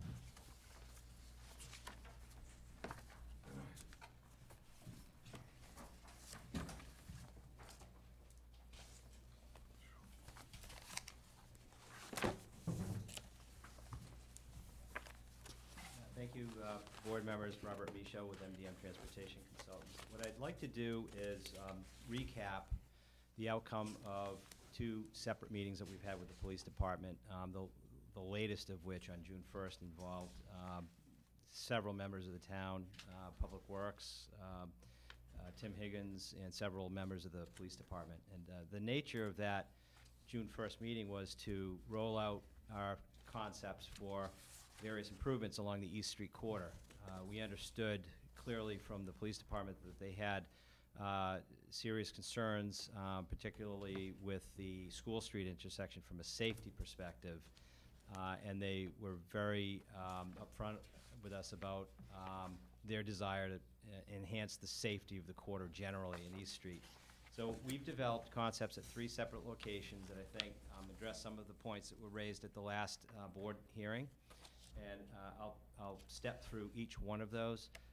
As a housekeeping item, I will also mention that we've submitted two separate response to comment documents that have been subject to the town's peer review process. And I know Phil is here and will probably state the findings of his review in that regard. But let me get to the meat of the issue, and that is three separate locations along East Street. We'll start with the School Street intersection. We understood from the police department that based on their local records, there are certain trends that are happening there, and we've, in our response to comment document, supplemental technical memorandum, which is dated to May 24th, we've actually taken the time to look at those crash trends, and we've annotated them on this aerial diagram. And it became apparent to us that over the course of a 3-year period, there are roughly about between 6 and 8 crashes that happen there per year, mostly property damage only, but almost all of them are angle type crashes. And so that clued us in to what might be possible to enhance safety there. And we've developed a concept plan for that intersection, which addresses several aspects of that intersection, right? And before I actually show the color rendered version of this, the board will note that under existing conditions, the crossing locations at that intersection are at skewed angles. They're really long. You'll see that the stop bar positions on the School Street approaches are really far back from the street. And when you look at the field conditions, you'll see that the access ramps, the handicap ramps, are actually at the corners of the intersection. They're not compliant with current standards. So there's a number of different things that we feel could be improved there, and not the last or least of which is the rather generous radius that you see from East Street to School Street northbound. That radius is probably about 50 feet or more, which is really excessive for what is required to accommodate, say, an emergency vehicle or typical travel through the intersection. And so we've looked at ways to tighten up the geometry here, to enhance the pedestrian environment, and to also provide enhanced markings and signs that would enhance the travel safety of the intersection by allowing vehicles to pull further into the intersection to see oncoming vehicles. So this is the outcome of our efforts, and it shows in the northeast corner of the intersection a tightening of the radius. Right? We're going from something like 50-foot radius down to something closer to 35. You'll see in dashed form the existing alignment of the curb, so there's a substantial reduction in the paved area of School Street as a result, and likewise substantial reduction in the crossing length. Also, you'll see on this plan that the skewed crosswalks are now taken in at 90-degree alignment, so they're much shorter than current conditions. And you'll also see that the sidewalk elements shown in tan here are shown to be redesigned and rebuilt so that they have appropriate access ramps that allow you to cross at 90-degree angles to the street and are all ADA compliant. We've discussed this with the police department, and I think there is concurrence among the various participants in that June 1st meeting, including the safety officer, the chief, and others, Chris from Public Works, that this is an appropriate design solution that addresses many aspects of the intersection. There's no perfect solution to this intersection in terms of folks having to wait to cross over East Street, but it certainly enhances the visibility of those vehicles to an oncoming vehicle by virtue of having them be able to pull in closer to the intersection and have better visibility. Certainly from a pedestrian perspective, it's clear that this is an enhancement as well. And so we're confident that this is the correct and appropriate solution for this location, and I think the police department does as well. The next location that we've looked at. Excuse me, can we Yeah, maybe before you- comment on each Go one one by of them? one, Yeah, sure. one by one, yep. Yep, okay. All right. Yep. Okay. So- I think when we last met, my point was for lights at this intersection. And I read your, we just got these, so. Oh, the peer review Yeah, comments, so yes, sure. that just came in, so the May 24th Yes. and attachments. Yes. You know, and I looked and read at all the accident summaries that were supplied with this. And I'll tell you, I appreciate the preparation of this report and some of the other suggestions that you made. But here, this is just begging for something else, I think. And did any discussion with the police department talk about four-way stop signs, blinking lights, or, flashing beacon, those flashing beacon strobe lights, or something that would even quiet the people who approach this intersection? Because as I look at this, the reports written by the police department on the motor vehicle accidents, a lot of them, you read into it, are people in a hurry, and they're trying to either get around somebody or get into that intersection before the next guy gets into it.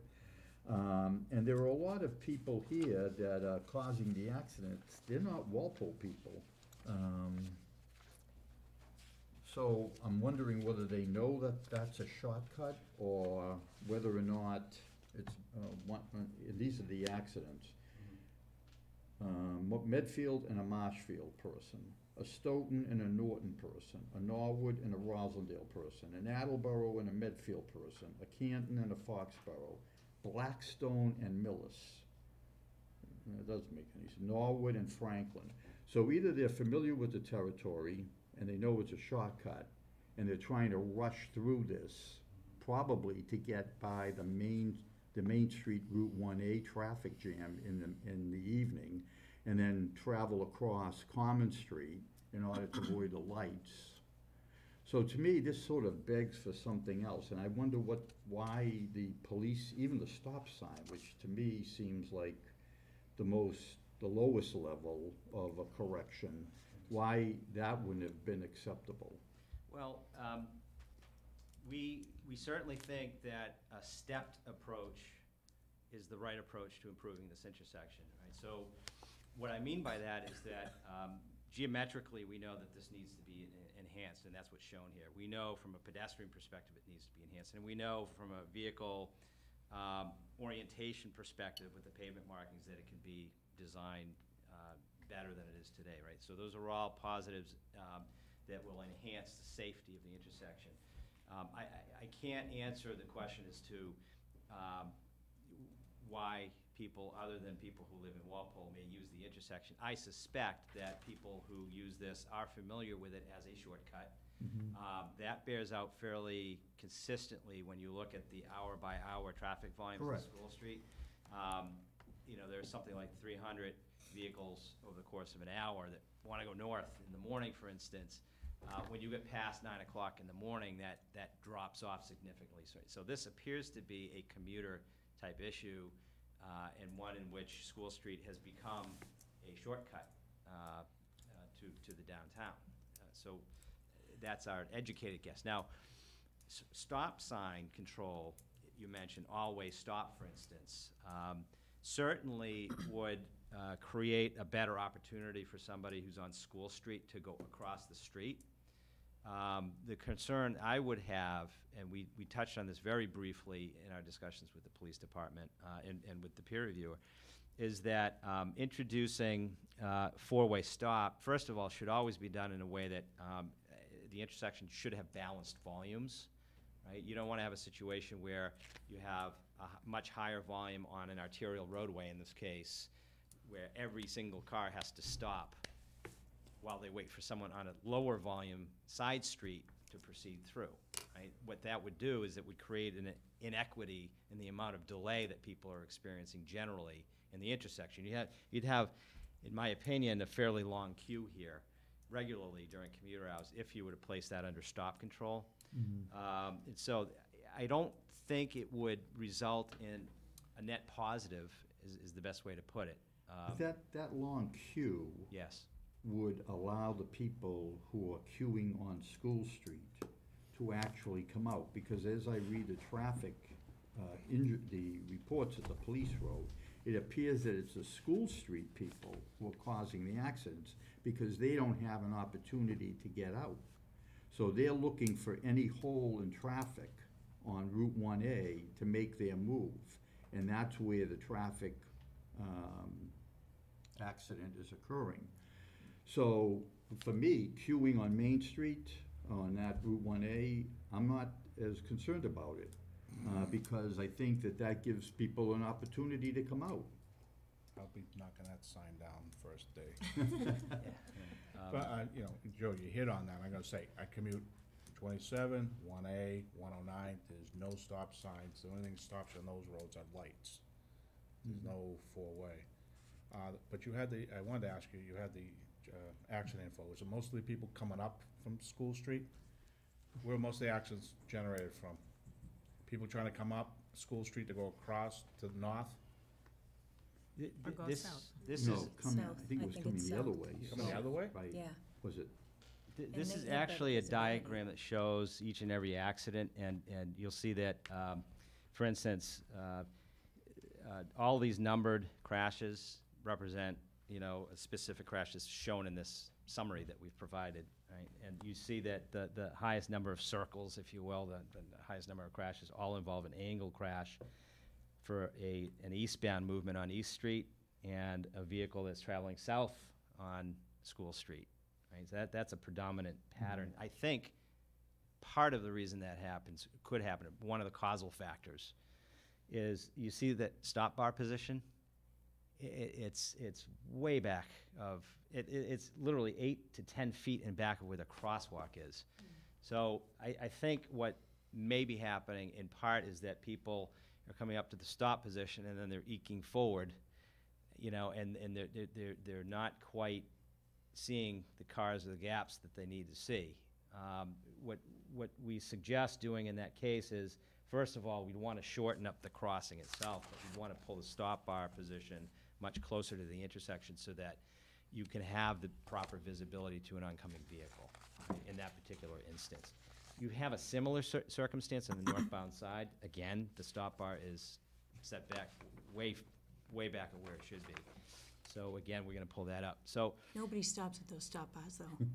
No, I mean, and I right. don't mean that disrespectfully. That's a road I travel 100 times a day. Yeah. And what it is they're bolting out. They're waiting to see their opportunity, and they're taking a chance and Right. gunning it. And that's, okay. I don't think, I think it's good to move it forward, because it makes sense, but I don't think that's the issue. Right. Um,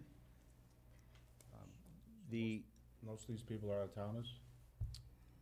I think, Well, the Mr. ones Marasky- I saw quite a few. It's good for but there are business. a lot of them. Tow companies. The first Right, one. We're generating a lot of money here. Joe, come on, However- economic growth. however, I didn't know this intersection was a plan, a revenue plan. The first accident report, though, that I read would involve my neighbor, so it was kind of strange. That dangerous intersection. But are you moving the bar?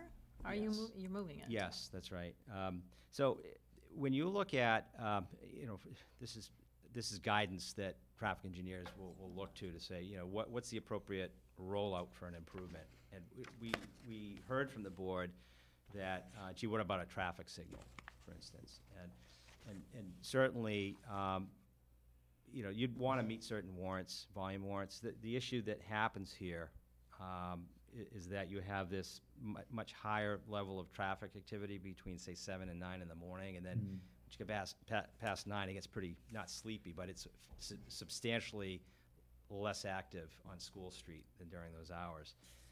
And you'll see during the evening peak hour, to a lesser extent, you've got a higher volume. But you would not want to introduce that type of control out of the gate for a couple of reasons. One is we don't believe that it would fully meet an 8-hour volume warrant, right? So you'd have this traffic signal that may be beneficial for a couple hours in the morning, but would be a nuisance, quite frankly, during many of the hours of the day. Hence the need to meet certain volume criteria before you'd consider doing that. But even if you met those criteria, the guidance in the manual on the Uniform Traffic Control Devices, MUTCD, says you should really look at doing the types of measures that we're showing here first and see how they actually perform before you consider doing other things at the intersection. And they specifically cite remarked intersection markings to pull stop bars closer to the intersection, shorter crosswalks, and everything that we're showing on this plan. So we're essentially following that guidance at MUTCD. We're also doing this in the context that this would be designed so that at some future date, signal equipment could be placed here. There's no takings or land acquisition that's required to do this. This is all done in public way. And it would be designed in a way that you could actually place mast arms and other necessary equipment for signal should the town so choose to do so in the future if it meets warrants and if it makes sense to do that in the future. So Pulte's commitment to this is really, based on their own impact. Their own impact here is not a high impact, but they have a vested interest in making this a safe pedestrian corridor as well. They want to encourage those types of modes. They want to make sure that it's as safe an intersection as it can be, and they're committed to actually designing and implementing this. That's not an insignificant task. So this is certainly a first fantastic step toward what could be some future signal, is what I'm saying.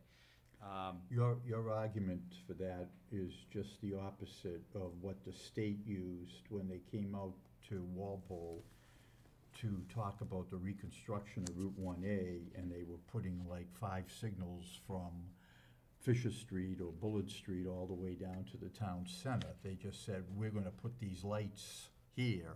And some people in the audience, I remember being at that meeting, made the argument that you made just now about a progression, because some of these lights would be nuisances during the day, and the state traffic people said, well, it's too bad. Yeah, and truth be told, because we deal with the state every day, I can honestly say that, and it may sound funny to you, but the state does not like traffic signals when you can implement something other than a traffic signal, they view that to be a good thing. Signals themselves are not a perfect panacea. Signals introduce delay, right? So while you might, if this were signalized, you might create a better situation for people on School Street, you're actually stopping people on East Street that don't have to stop today. So it introduces delay. When that happens, it actually has been shown that you increase the likelihood of rear-end collisions on higher volume approaches to that intersection. So signals are not something that the state promotes as a first course of action. And, you know, in our view, it would not be appropriate to just put in a signal here and think it would solve. What about the crosswalk signal, the flashing crosswalk signal, like the one Rapid with flash beacon? Rapid, yeah, for the pedestrian. Yeah, so as we'll present on the other locations, that is a feature that is being proposed, will be implemented at those two other locations, and it makes sense. In this context, it's a little more difficult because you've got two separate crossings. This is already a very highly visible intersection, and the fact that we're tightening up the intersection and improving the markings and making it ADA compliant, we believe to be, and this will obviously have crosswalk signs. There'll be appropriate signage. It's just not shown on this concept plan, but you'll have the fluorescent backed crosswalk signs in advance of the crosswalk and at the crosswalk. So the rapid flash equipment wouldn't have the same benefit in this context because it's multiple crossing locations and it would become confusing to have all of that equipment around. But the other location, it does, and I'll explain why. Question. Could make it one crossing instead Yeah, of two. exactly. If you don't like two, put one. If that could be a consideration. We have to, I don't have a perfect answer as to whether or not that would make sense, but fewer crossings is oftentimes better. But in the elimination of one of the crossings, it may be that if trips are originating from the neighborhood on that side of the street and they want to go to land uses on this side of the street, like this building, for instance, and you do eliminate that, you create the possibility that people are not going to go out of their way to get to that same point, that just because you eliminated it doesn't mean that people aren't going to attempt to cross there. And that's called a desire line, right? So it's the shortest, least path to get from A to B. My sense is that because of the land uses that are existing along this edge and along the neighborhood and School Street, that is used regularly on that side. And I could say the same for the other one, right? So I don't know that eliminating the crossing would necessarily be a smart thing to do. You know, during the design process of this, we can consider that. You know, this is a concept plan. It's not set in stone. It's just intended to show design intent. My sense is that we probably would not want to eliminate one of those crossings, although we could consider it further when we get into the design process. I don't think so much eliminated, maybe I'm speaking for Sarah, but I was thinking just choose one of them to have it at. To have the And that way, if flashing. the person crossing feels they need it, you know, it's a safety issue, you can Choose easily that one. cross on School Street. It's not hard to cross on School Street. So they could cross on School Street and get to the other side so that they could cross East Street and use that signal. Right, so no, so when I say, so that I'm understanding you correctly. Yep. So these crossings on both sides of School Street, those would remain. Right. There's sidewalks on both sides. Yes. There are two crossings of East Street. Are you suggesting that there should only be one crossing of East Street? No, keep the two crossings, but have one with a flashing Oh, signal. oh. So it wouldn't be as busy, it wouldn't be confusing, it wouldn't be a distraction, but at least there would be the safety option available. I think that issue might bring up if someone's in one crosswalk and gets in the crosswalk and those lights weren't going, the flashers and drivers would be, if in an ideal world, would be looking for those flashing lights for someone to cross. Not see And it. if I didn't see the lights flashing, you know, I'm thinking, all right, well, no one's crossing. Right. And I go, I would have it be Just one all or crosswalk. nothing in terms of the lights. Yeah, and I think, just so the board understands, rapid flash beacons are really intended to be placed at, say, mid-block crossing locations. They're not really meant to be used at intersections per se. And although, as I'll describe in a minute, at the driveway, it actually does make sense to have a rapid flash. It's not, that driveway is not the same as a public intersection like this, which has multiple crossing points. So, But I think they do make a big difference, because even down by the train station where Elm Street meets, 27 East Street comes out, that was coming down the hill there, that's an intersection, that's a T. And coming down the hill, when the train's going in, people were running out in the middle of the street. They put one of those in, it made the world of difference. oh, sure, yeah, and in the right context, that absolutely is correct. Still And the run out, but town- at least you see the light to, when you're driving, you see the light to startle you and stop you. I think it's more important, and I understand your point, Katie, truly, but I think I would recommend those types of rapid flashing lights when you're not expecting a crosswalk to be there. In an intersection like this, I think the expectation level is there, and I think we can, I don't think it is. I think we can increase that expectation level. Did you ask your, I know we're going in order here, Katie, did you have questions? that Yeah, you I have had a that? few. Are you finished, though? Sure. So, this is no disrespect, because I know you're taking it from data, but I do question the 6 to 7 a year. I understand that is with serious, property damage or bodily injury.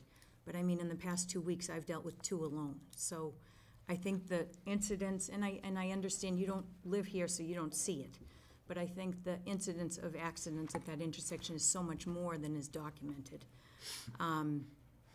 And I just wanted an explanation on so you're tightening up the corners. Correct. So that Just this your one, purpose there is that people will have to slow down when they're taking the turn, right? Correct. And it shortens the crossing itself. On the southern side, the 2 corners there, so on the right-hand side, right now, there's no sidewalk. There's a stretch, it's very strange. The sidewalk like stops, and there's a stretch where there's no sidewalk, and then the sidewalk starts up again when you turn onto East Street. So there's already, you show green there. Doesn't that already exist? Am I mistaken? So we're talking about this corner, correct? Right. What we're showing here is new or reconstructed sidewalk in tan that ties in with the existing sidewalk that continues along the south side of the road, right? So all of that is new. Now, as you proceed into this corner building, there is no sidewalk along that edge. Right. Right, so that's shown as green, that will continue to be green. So if you're walking along East Street, you can come to an ADA ramp, you can make the crossing, you can continue down this sidewalk or continue. But what I'm saying is, that's very much the same as it is now, it just looks better. Am I, it'll be nice, it'll be green. But what I'm saying is, you haven't extended that out. That's the same corner, or are you pulling that one out too? Oh, no, we're keeping essentially the same curb radiuses Okay. that are there. They'll be improved as part of Right. this. you know, Okay. So anything that's damaged will be replaced. The only one that we're modifying geometrically, meaning with a different radius, is this one right here. And you're Everything- actually coming out into where the road is, because there's a Yes. wall, am I right? There's a wall on that corner. Yeah, yep, we're coming Okay. into the street, so Yes. we're not going into rights of way, we're not affecting walls or structures, we're simply coming into the street, if you will. So this dashed line is where that curb exists today. This is the proposed, so this is, probably about a, 15-foot difference in where that curb is located, which is substantial. And again, just to, not to, beat it to death, but I think it is important for you guys to realize the reason we're so concerned with these points is the numbers don't reflect the number of accidents that really occur without the serious property damage and bodily injury, so. Or the Yeah, so-called near miss. and that's why we're just, really concentrating on it so much. We certainly think that, everyone has an interest in making sure that things work safely. We believe that this is a substantial mitigation action that is a step in the right direction. It may not solve every issue. I don't think there's any improvement that does, frankly. But it doesn't preclude things from happening in the future either. It actually enhances the ability for the town to signalize this at some future date, should, volumes increase and issues, get worse, so to speak. I would like to see, my last comment is, I don't know the way to do it, but I would like to see it easier to cross. And I don't think, I don't think that will slow cars down. They'll have to slow down. Right now, they take a right headed north up School, and it's wide, and they catch the curb and the back tire. You see the back tire go on the curb, and that will make them slow down so that shouldn't occur. But it's really all the way from High Plain, in front of Woodworkers, in front of Diamond, in front of School. It's hard to cross. It really is. And you have great visibility. It's a straight run. You can see it. But it's hard to get across the traffic certain times a day. Right, yeah, and we understand that, and I know that the crossing length here is cut down by about 35% from what it is today. You know, when you look at the orientation, and I've gone out here and done exactly what you said, and that is, all right, I want to cross the street, and how does it feel? What's the experience like? If I, am impaired in any way, I'm having trouble at this intersection, number one. If I'm an older person and I take longer to cross, I'm having a problem at this intersection. Yeah. You can see that length. I mean, it's the first thing you notice when you look at the intersection. So when you compare that to this, if I'm impaired, I can get across. If I'm an older person, I don't have to cross as long a distance. If I'm in the crosswalk, I'm not being opposed by vehicles that are taking high-speed turns onto northbound School Street. So for all those reasons, it doesn't perfectly, it's not a flyover pedestrian design. It's a conforming design that is much better than what's existing today. If you look, now when you're in that area again, look. So I see a woman every morning on Diamond Street, and she comes from Hartshorn, and she tries to cross over. And the poor woman takes her life in her hands, and that is a crosswalk like that. It's a nice straightaway. I just think, and they might disagree with me, but I think the lights somehow built in, the crossing lights, not a stop sign or a real light. I mean the crosswalk lights. I think it would be great at all 4 of those points. I think it's really hard to cross, but there are other things that we've successfully applied that stop a little bit short of a signal, so to speak. At school crossings like St. Mark's School in Southborough, for instance, they had a very similar issue where, as an interim measure, we actually suggested that they use is an orange barrel with a sign, yield to pedestrians in crosswalk. What that does is it actually very much heightens the awareness of the crossing well in advance. I mean, you see this orange barrel in the middle of a crosswalk. It gets your attention, but it also serves as a traffic calming device, right? Because people see the visual of a barrier in the middle of where the crosswalk is, and their focus becomes, gee, I don't want to hit that thing. So it's a temporary measure that many communities actually use in locations where they want to further enhance the crossing integrity. So while we're showing much shorter crossings here, it wouldn't be out of the question, and I don't know if the town has used these at all, but many municipalities will actually use that type of control for a crossing, and it really does have a pretty positive effect if you're a pedestrian. So there are other things, again, through the design process that we can probably identify. Given the nature of that intersection, I think that barrel would end up in that parking lot pretty quick. And again, it's not a perfect solution, Yeah. but, and it's not a construction barrier. No, I understand. It's an Yeah. actual feature that, Sure. is a recognized, I understand. but I Katie, hear are what you you're all saying. set? I'm all set, thank you. I think that what you've done is great. There are some roads and some intersections that just are what they are, and people have to show caution. Now, having said that, Joe brought up the stats that a great number of the people involved in accidents there are not from Walpole, and that, to me, says that people familiar with this intersection understand that they need to watch out there. And people that aren't so familiar don't have as good luck as people that drive through there daily. So I think the work you've done there really will be a step in the right direction. And I think after that, it's just signage saying, either dangerous intersection ahead or, show courtesy to side street traffic, that type of thing. I think just making awareness of the intersection prior to people getting to the intersection might greatly reduce some of the problems that are there. So I think maybe just a couple of signs, and what you've done here is, would do wonders for slowing people down there. And again, it is just speed, to Katie's point. People are used to coming down there and ripping that right turn when you're going towards the center of town, and coming up the other way, you're on an incline, so you're trying to look down towards the center of town. Your car wants to roll backwards a little bit. You're trying to pull out into traffic that is really, they're getting through the intersection at Main Street, and they're on it, trying to get up that hill. So a lot of factors there, but I think just slowing people down and making them aware that there's a dangerous intersection there, and to use caution would go pretty far in reducing any incidences there, so. Sure, and again, during the design process of this project, that could certainly be added.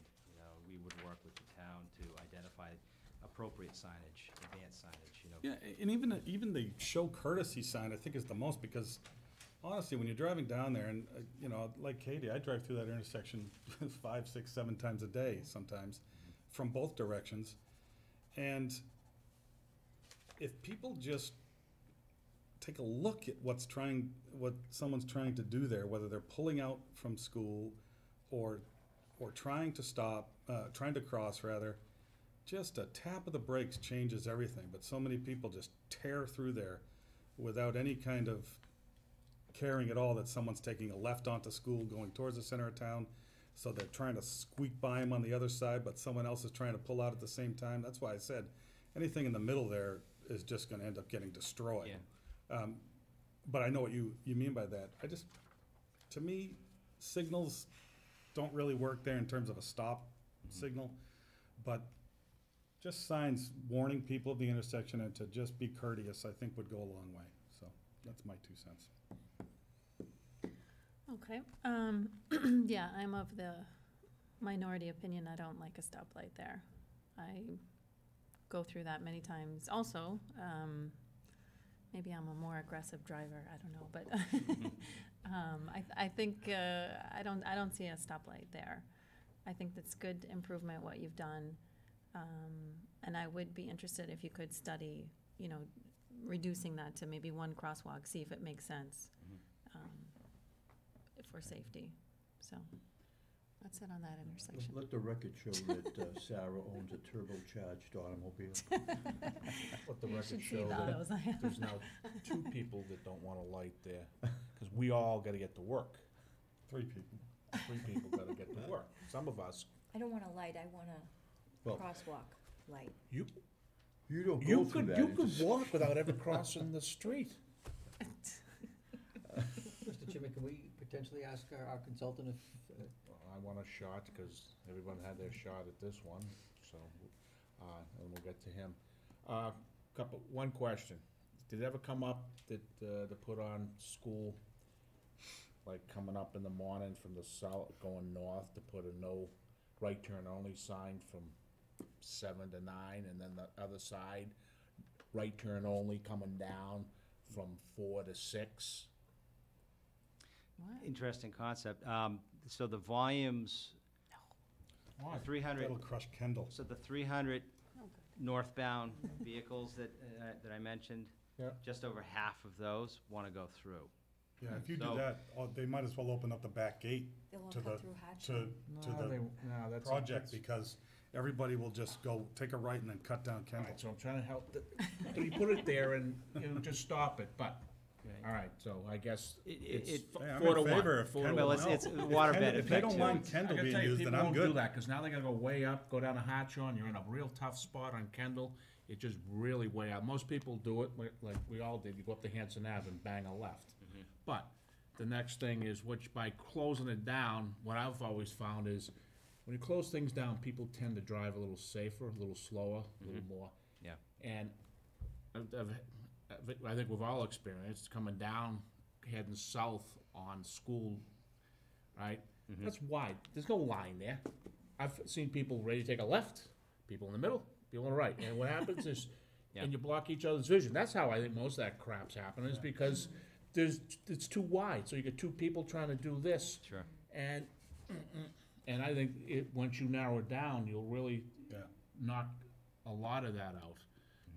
You know, hey, if you come from another town, you get in an accident, it's your tough, right?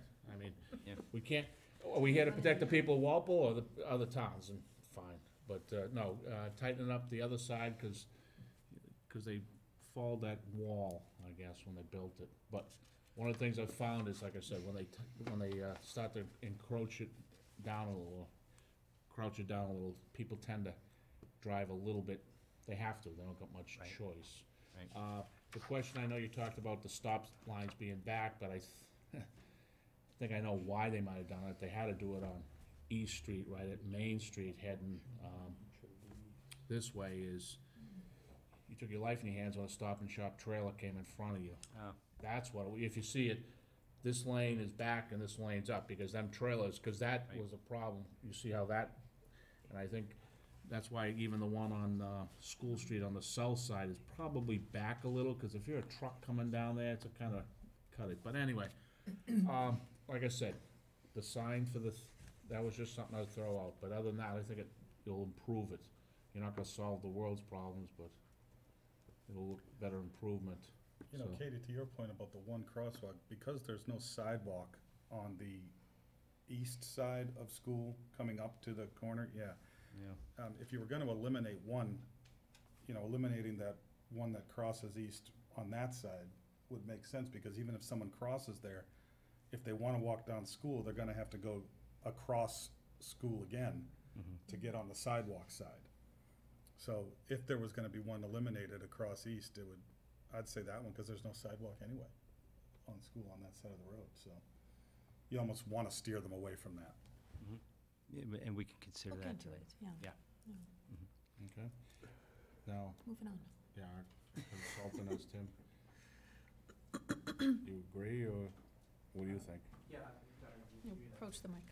Go ahead. The floor is yours.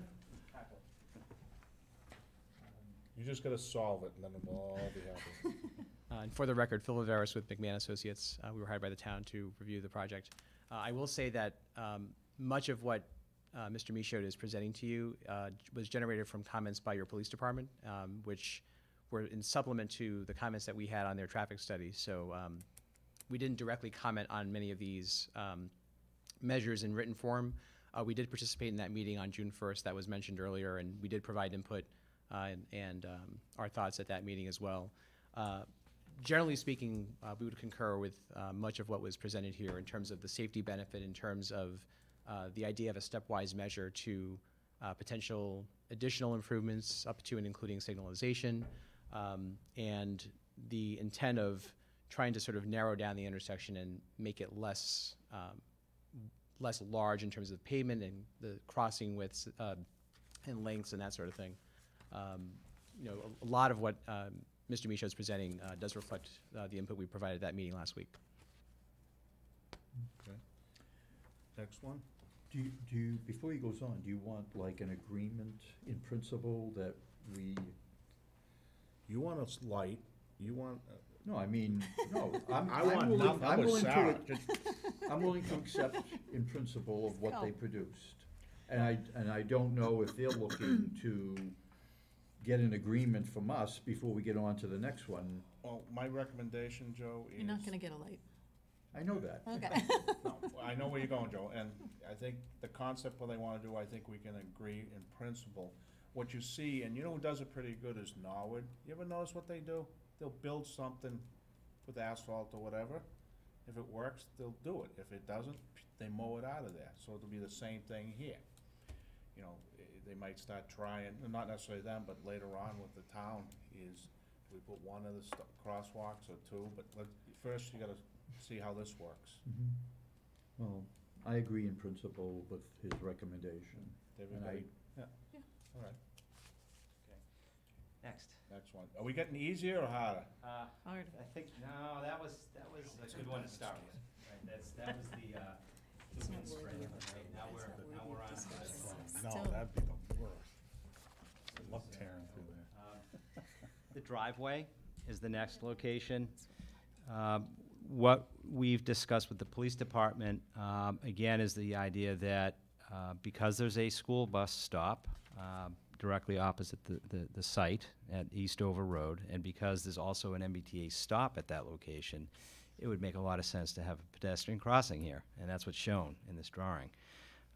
That crossing, unlike School Street, is really a standalone, almost a mid-block type crossing location. It's not a location you would necessarily expect to see a pedestrian cross. So that location would be placed under rapid flash beacon control, right? The push button, there's a strobe effect in the crossing, so it very much alerts a motorist that there's a pedestrian in the crosswalk. That would tie in with the driveway design and any of the sidewalk elements that lead into the property or that are adjoining the property would be improved to ADA compliance as well as part of that process. And you'll see that there's a detail on that concept plan that shows the rapid flash beacon. The specifics of that would follow the same equipment specifications that are used at other locations in the town. We are aware that is a question about the bus pullouts.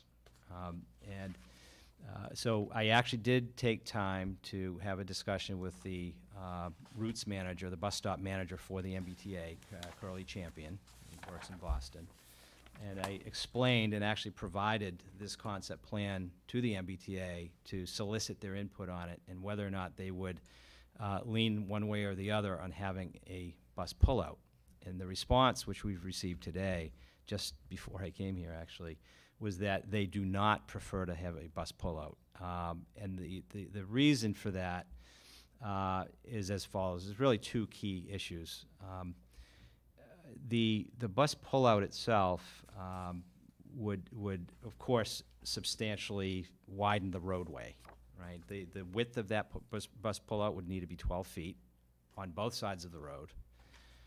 So you've got a widening of 24 feet from an existing roadway that is about 26 feet wide today, right? So it's a substantial change from what you'd experience today. And that the design of that bus pullout would also have to have appropriate tapers for a bus to pull in, to decelerate into the stop, and then to accelerate back onto East Street, right? So the physical length of that bus pullout would need to be somewhere around 200 feet long.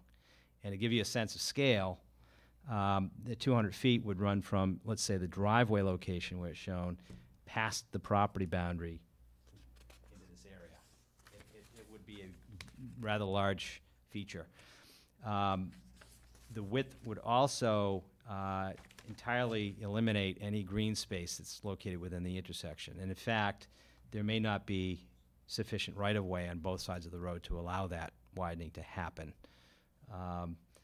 Most importantly, by widening the roadway, you're substantially increasing the crossing length. So you're at odds with, you know, in one case trying to promote a safe pedestrian crossing at a location where school kids are going to a bus stop, where people may be crossing to get to the other side to wait for a bus, or that are generally walking, right? So that is a disadvantage and a negative.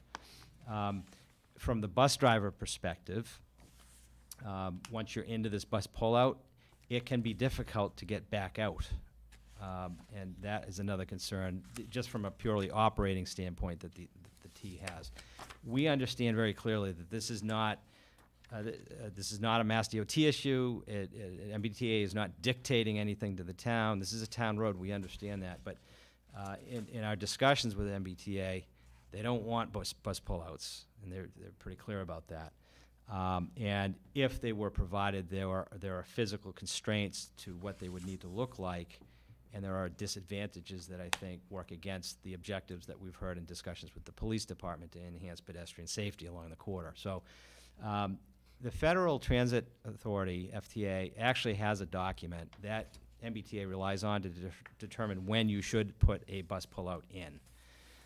And those criteria, among other things, include things like having at least 10 buses stop per hour along a curbside. In this case, we're not even close to that. We have between 2, maybe 3 buses an hour that travel through here.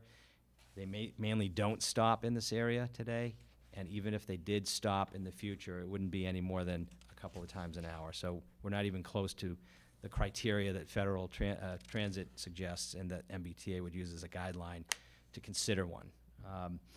And there are literally 10 other factors. That's a substantial one right there. Ridership number is another. They want to make sure that there's a substantial ridership number, and I think that would equate to something like at least 20 riders per hour at a bus stop. We don't anticipate that would be the case here. I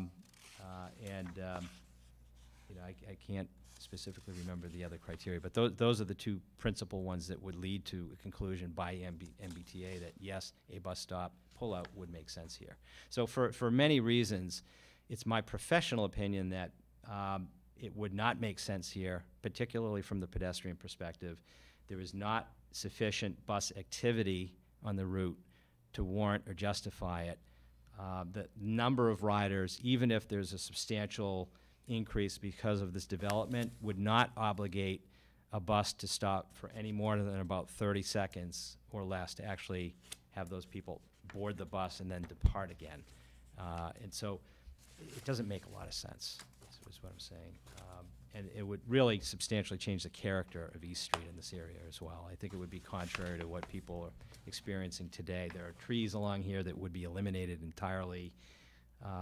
There's a complete elimination of the green strip, buffer between the sidewalk and the roadway, entirely eliminated. And for those reasons, we're advising Pulte that it's not something we're recommending, and it's not something that MBTA is looking for. Now, they actually said the buses would wait to pull out? Yes, that's a known. Really? Yeah. That's so known? Well, it is, and for this reason that Show me buses one that bus driver that's ever waited.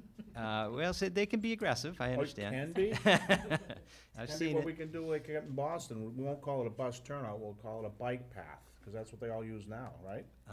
Yeah. So clearly,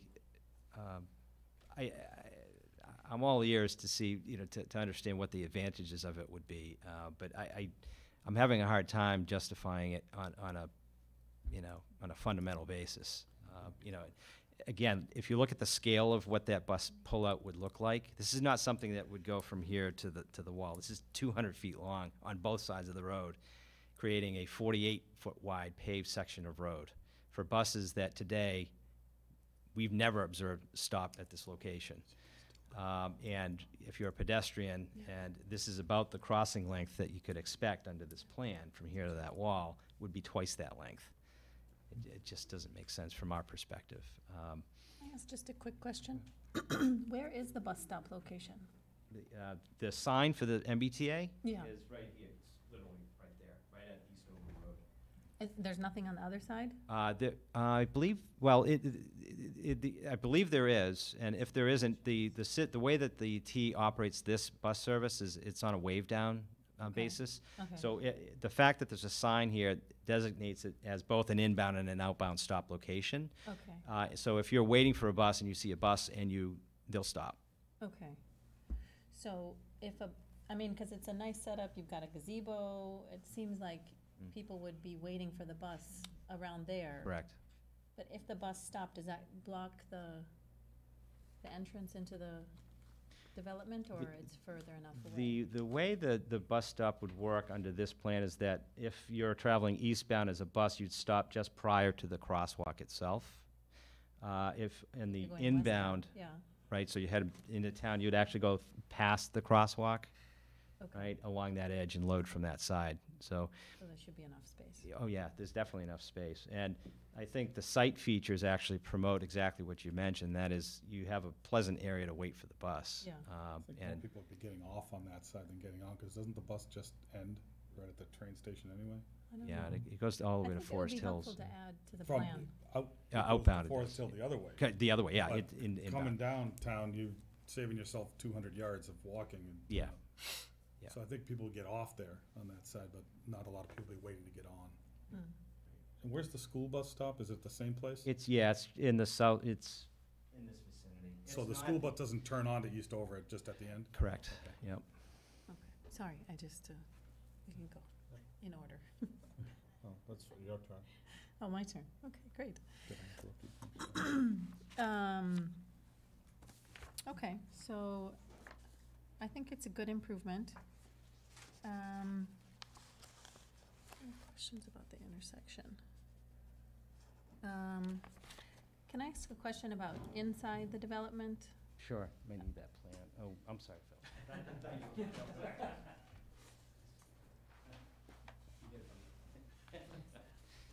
Okay. Are there any proposed stop signs or speed bumps within the development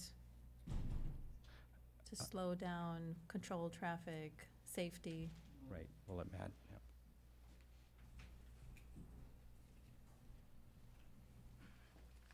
Hi, good evening, everybody. Matt Leiden with Civil Design Group. So there is the proposed stop sign exiting the site driveway out to East Street, of course. And then inside the development where the two roadways come together, right here, Yeah. there's a stop sign as well. So cars heading west that would want to turn into the main parking lot and head out toward East Street would need to stop there and then Okay. go. I But don't there's no think- stop that's not signs noted on the proposed plan. midway. I'm sorry? That's not noted on the plan as of yet, is that correct? The stop sign is, yeah. I can take another look at that, but Okay. there's intended to So be a there's stop one sign. there, okay, and coming this way, there's a stop sign. Exactly. Okay, and anything from the few, you know, the building number 2, as they pull out and go down towards East Street, any stop sign as they meet that? No, there's no T? stop signs anywhere along that main parking lot in front of Building 2 there. No? No. Okay, you don't think So it's necessary? We don't think that's necessary based on the amount of cars that will go through there.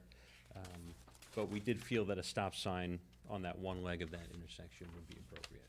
Okay, and as the traffic passes through, you know, the driveway that goes down to the underground parking, is there any signs like yield or caution, anything No, so, noting that? just so I that the- understand, in this area? Everywhere, I mean, each building has,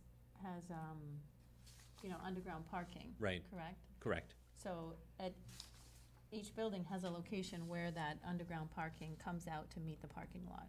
Yes. So are there? We're not proposing any signage there. Based on the number of cars that go through at any given time, there's really just an occasional vehicle. And we've never had any history on any projects like this where that became an issue and there was a need to sign I see. those types of movements in the driveways. Okay, okay. And do you have a plan that shows the underground parking, the layout? Is that part of the Yes, and we submission? did submit that as, I think, our first follow-up response or update letter to the planning board. I have it in my folder, I can let you know the date, but we did submit plans of the underground parking garages, which showed the parking layouts, both in the 50-unit buildings, which are buildings 1, 2, and 3, and then the smaller 36-unit buildings. So we Okay, did submit It was those. a separate submission. It was yes, subsequent to our I initial submission. thought I've seen it, but I Yes. looked for it and I couldn't find it, so. It was a response to one of the comments, I believe. Okay, okay. And the underground parking, is that like assigned parking? Or Those are assigned. there will be assigned? Yeah, they're needed with the units. Okay, okay. And are there gonna be handicap units also for the underground parking? There are accessible spaces in the underground parking garages and on the surface, of course. Yeah, okay. Okay.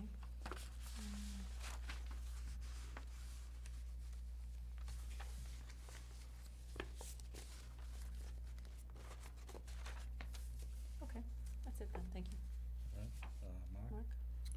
Mark? No, I'm good. I kind of butted in on people, so I'm good. Okay. Well, he sort of addressed it. I wanted to pull out for the bus, but I do see how it would impact the pedestrian crossing. Okay. Joe? What you did with respect to the crosswalk and the light, I think is very good. And reducing the width of the exit coming out of your site. Now, going to the bus pullout, however, the reason that I first brought that up is I probably did not make myself very clear at the time, I did not want a bus pullout going out of Walpole Center. I only wanted, or was recommending a bus pullout for the bus, the 34E bus, going into the center of Walpole. Now, because you put the crosswalk where you did, I would have put the bus pullout before the entrance to your site, in front of Building 1, the first building on the right. So that's where I would have put it. And you talked about volume. So I'm calculating upwards of 372 people living there, and the majority of them being elderly, and most likely the majority having difficulty walking. So if you're basically stopping a bus in the middle of the street for these people to, I think, get on the bus, that gives them more of a distance to walk. So the bus pullout, I think, would allow them to take their time entering the bus in order to go to the center of town. I'm not sure you'll see many riders from your site taking the bus out. I'm not sure that that is an alternative method of transportation, say, to go into Boston. And that's where I see probably many of your prospective residents going into Boston, so I see them taking the train. And taking the train at all hours of the day would mean that they will not have the opportunity to park a car at the station because all those spots will be full.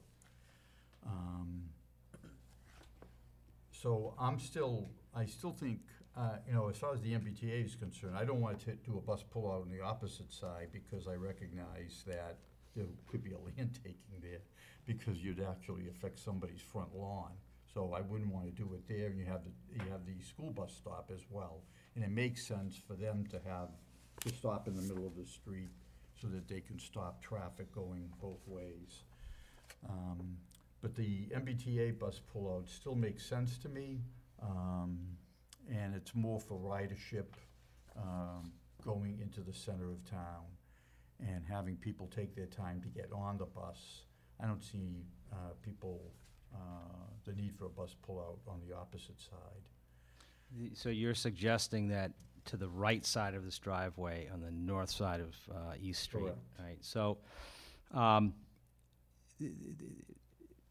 I'm thinking on the fly here, that the features of the site that we had described before that encourage a person who might live here to wait for a bus are located on the left side of the driveway, right? It's kind of oriented that way. Having a feature like you're suggesting to the right of the driveway doesn't really interface that well with the site, quite honestly. Well, are you talking about the placement of the gazebo as can the gazebo be put to the other side? If not, can the crosswalk be moved that crosses over on East Street? Can that be moved up a little further? One of the larger issues outside of that was one point I was going to make, was that this pullout would need to be 12 feet wide. It would need to be 200 feet long to have deceleration and acceleration panels, right, associated with it. That would take up literally most of the entirety of that frontage. And we know that there are wetland systems and other features that may complicate how you can or can't move sidewalks in that area along the site frontage.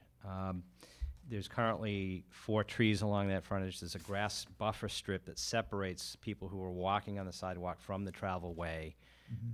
And I'm not even sure in that instance that it's technically feasible to widen the road by 12 feet and have an ADA compliant sidewalk and avoid the tangle of having to deal with Conservation Commission and, other permitting type aspects to get that type of a feature built. I think it's extremely complicated. I understand what you're saying about, the luxury of having a bus pull out of traffic and giving people more time to load or unload. I still am of the opinion, notwithstanding those difficulties, that the number of riders that would be inclined to stop either getting onto or off of a bus at this location would not justify that. The buses stop a couple of times an hour. If they stop every time at this location, it's twice an hour. And that stop duration, based on the fact that you have multiple doors in which you can enter the bus, right? These are 40-foot, standard MBTA buses, is less than 30 seconds. This is not an urban scenario where you've got 10 buses stopping in an hour and there are 40 passengers every time they need to load. That would take more than 30 seconds or maybe even a minute to process. This is not that situation.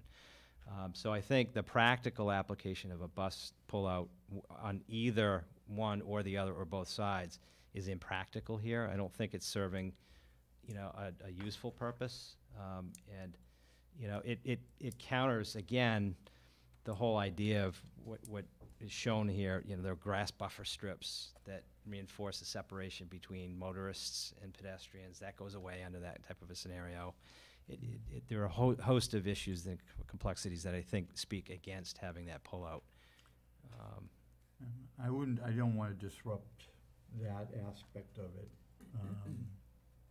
That's why, in my own mind, when I first recommended it, I thought the bus pullout on one side would not be as complicated.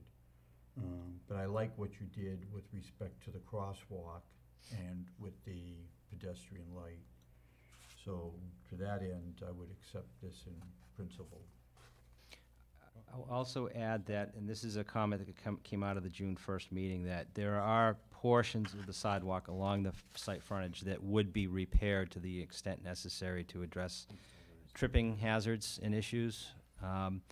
And, so although this shows an improvement at the driveway itself, there's a more comprehensive view of the sidewalk along the entire frontage of the property that will come into play, and to the extent portions of that sidewalk need to be, fixed, they'll be fixed. And I just wanted to make that point as well. Just one more. Going to Sarah's point about the inside of the complex, you get an active community, and they may sponsor different bus trips or whatever. Where does something like that park if they were running something, a bus trip to someplace on their own? Casino trips. A Foxwoods trip.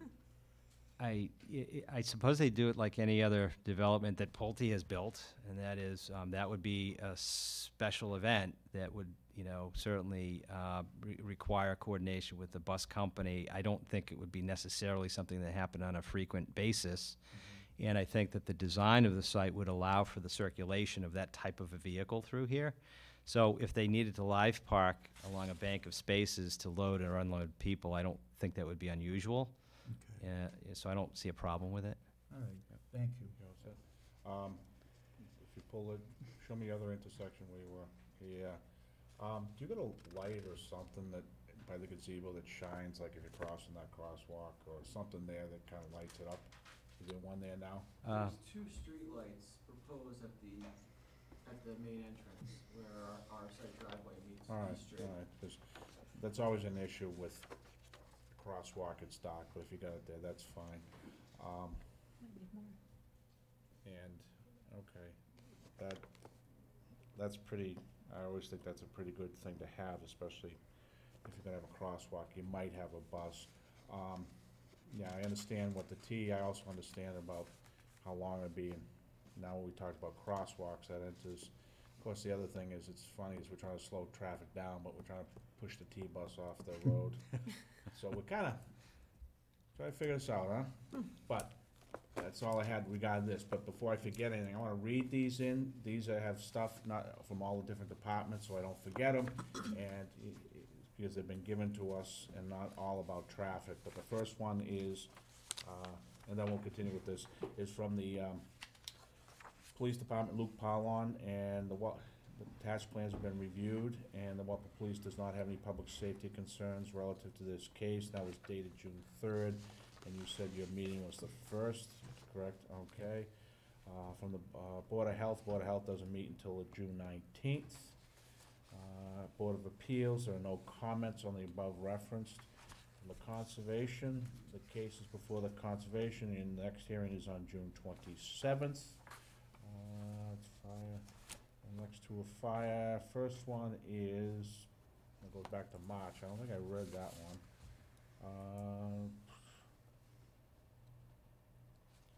Okay, I don't know if you guys have seen the March 14th one, but it's from Deputy Chief Paul Barry. It says we have concern with the project street name. I think we just went through that. His next item is 527 CMR 118, blah, blah, blah, whatever that long number. Traveling in opposite lanes states that the use of the opposite travel lane is prohibited in design of all new fire apparatus roads. Page 11 of the submitted fire apparatus plan denotes multiple locations, including East and Kendall. Like I said, this is back in March, so I don't know if you guys have seen this.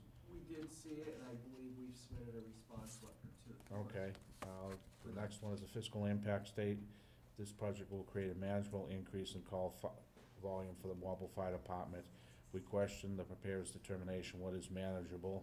In addition, this is multi-family, multi-floor occupancies.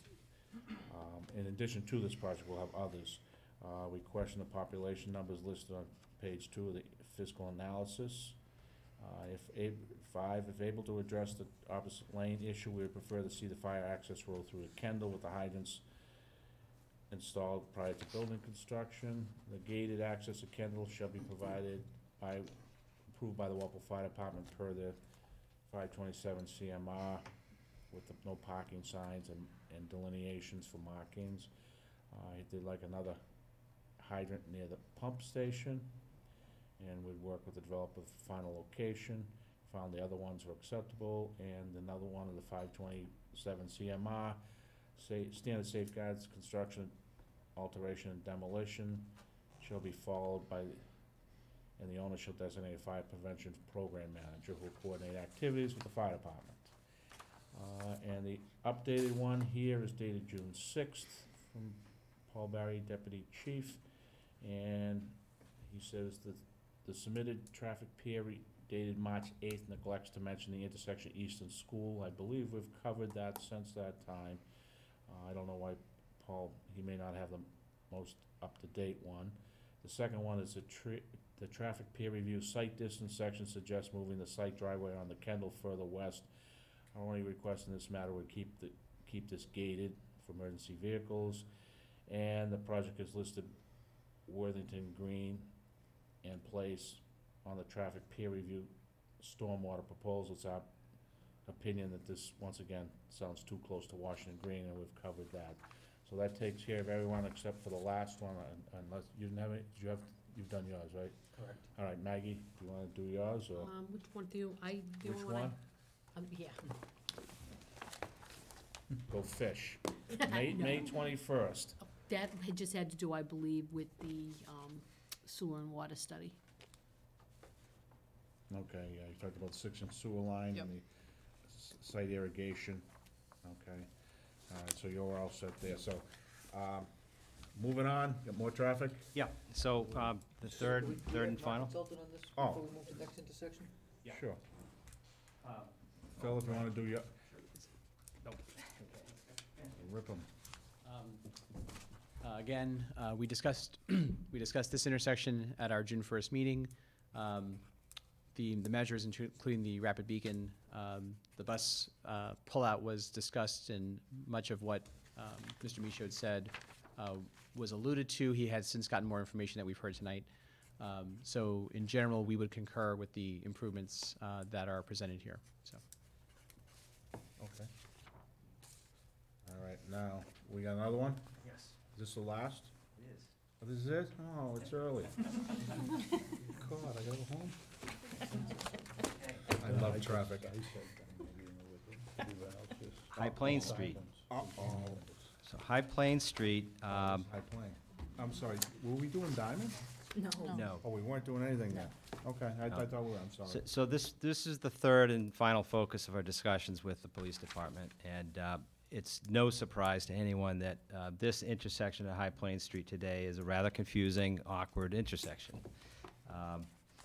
It, because of the way that it is designed, has multiple conflict points within how it functions. So for instance, if you're traveling down East Street and you want to make a left turn onto High Plains Street, you come into this very short section of paved area to a stop position that is oftentimes blocked by a queue that is attempting to go from East Plain to East Street, right? And so there's almost like an intersection within an intersection. As well, the crosswalk near this intersection is some distance away. It's not visible, and it's subject to high travel speeds because of the alignment of East Street to High Plain. It's a high-speed right turn movement. It's really the higher volume movement. It's almost like that is the through route, so to speak. And so we've taken a look at geometrically what could be done here to clean this up and reduce the number of conflict points that exist within the intersection, to tighten up the geometry, as had been the case in the School Street example, where we have curb radii that require vehicles on East Street to slow down and make a controlled, slower speed movement as a right turn onto High Plain to continue. And also to allow for an easier left turn movement out of High Plains Street that is more visible to oncoming vehicles and vice versa, right? Today, it's a very skewed alignment. If you're attempting to make a left turn from High Plains Street to East Street, you've got to crank your neck quite a ways over to see an oncoming vehicle. Not ideal. While you're cranking your neck over to see an oncoming vehicle, you're not paying attention to the pedestrian crosswalk, which is, right there. So this plan eliminates most of that confusion by teeing up High Plain at a 90-degree alignment to East Street, reducing the southwest curb radius to require slower speed turning movements, and it takes the crosswalk, which today is located roughly, 80 to 100 feet from the intersection, and it actually places it much closer into the intersection at a location that is readily visible to anyone who's traveling through it as a motorist. As was the case at the driveway, this is a location that the police department has subsequently requested that a rapid flash beacon be considered, and Pulte is committed to placing that equipment here, although it's not shown conceptually on this plan. The rapid flash beacon would in fact make sense here as a single location, a single crossing that could be easily controlled and activated. There are a number of different safety enhancements that this represents, and as was the case with School Street, it would be designed in a manner that would allow for future signalization should the town so opt to pursue that. We understand through our discussions with the police department that a signal was once proposed at this location, and that it met with resistance from one or more of the abutting land uses at the intersection. I'm not privy to the design of what that looked like at the time it was being considered, but I can tell you that our recommendation, as shown on this drawing, is what we believe to be the most cogent, safe design of the intersection, given the right-of-way and other features of the intersection. So this is yet another location where Pulte is making a commitment to design and build a substantial improvement that will make for safer travel and safer pedestrian environment as well. Joe? No, when I read this report, I liked it a lot. As a matter of fact, I made a little notation that maybe we could use the solar flashing light, and then you supplemented with the recommendation, so I'm totally in agreement with what you have. The only thing I would wonder is whether or not you can move that stop sign to the island. Sure, yes. Yeah, that's a conceptual drawing, so the stop sign would most likely be placed in the island as well as on the right side, so that it's very apparent from a distance that it's there, yeah. Okay. I think it's a huge improvement, and I also was gonna ask for the flashing crosswalk, so you addressed that. Mark? Yeah, I concur with everybody. I think it's great. I think it's gonna solve a problem, and depending on what the future holds, the design here certainly lines up with if they were going to put a signal up there.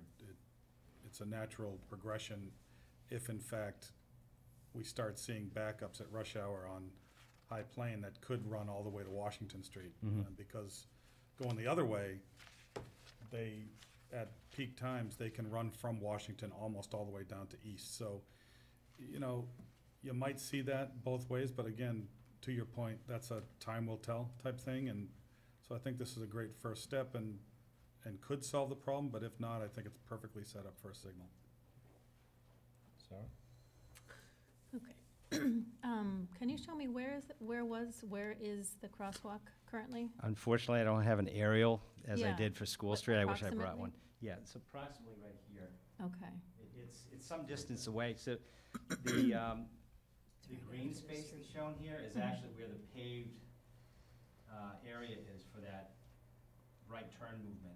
Okay. So, so that crossing is actually, it's quite a way away. Okay. So if you're traveling That's on it. East Street Yeah. toward Town Center, you can't even see the crosswalk until you're almost on top of it.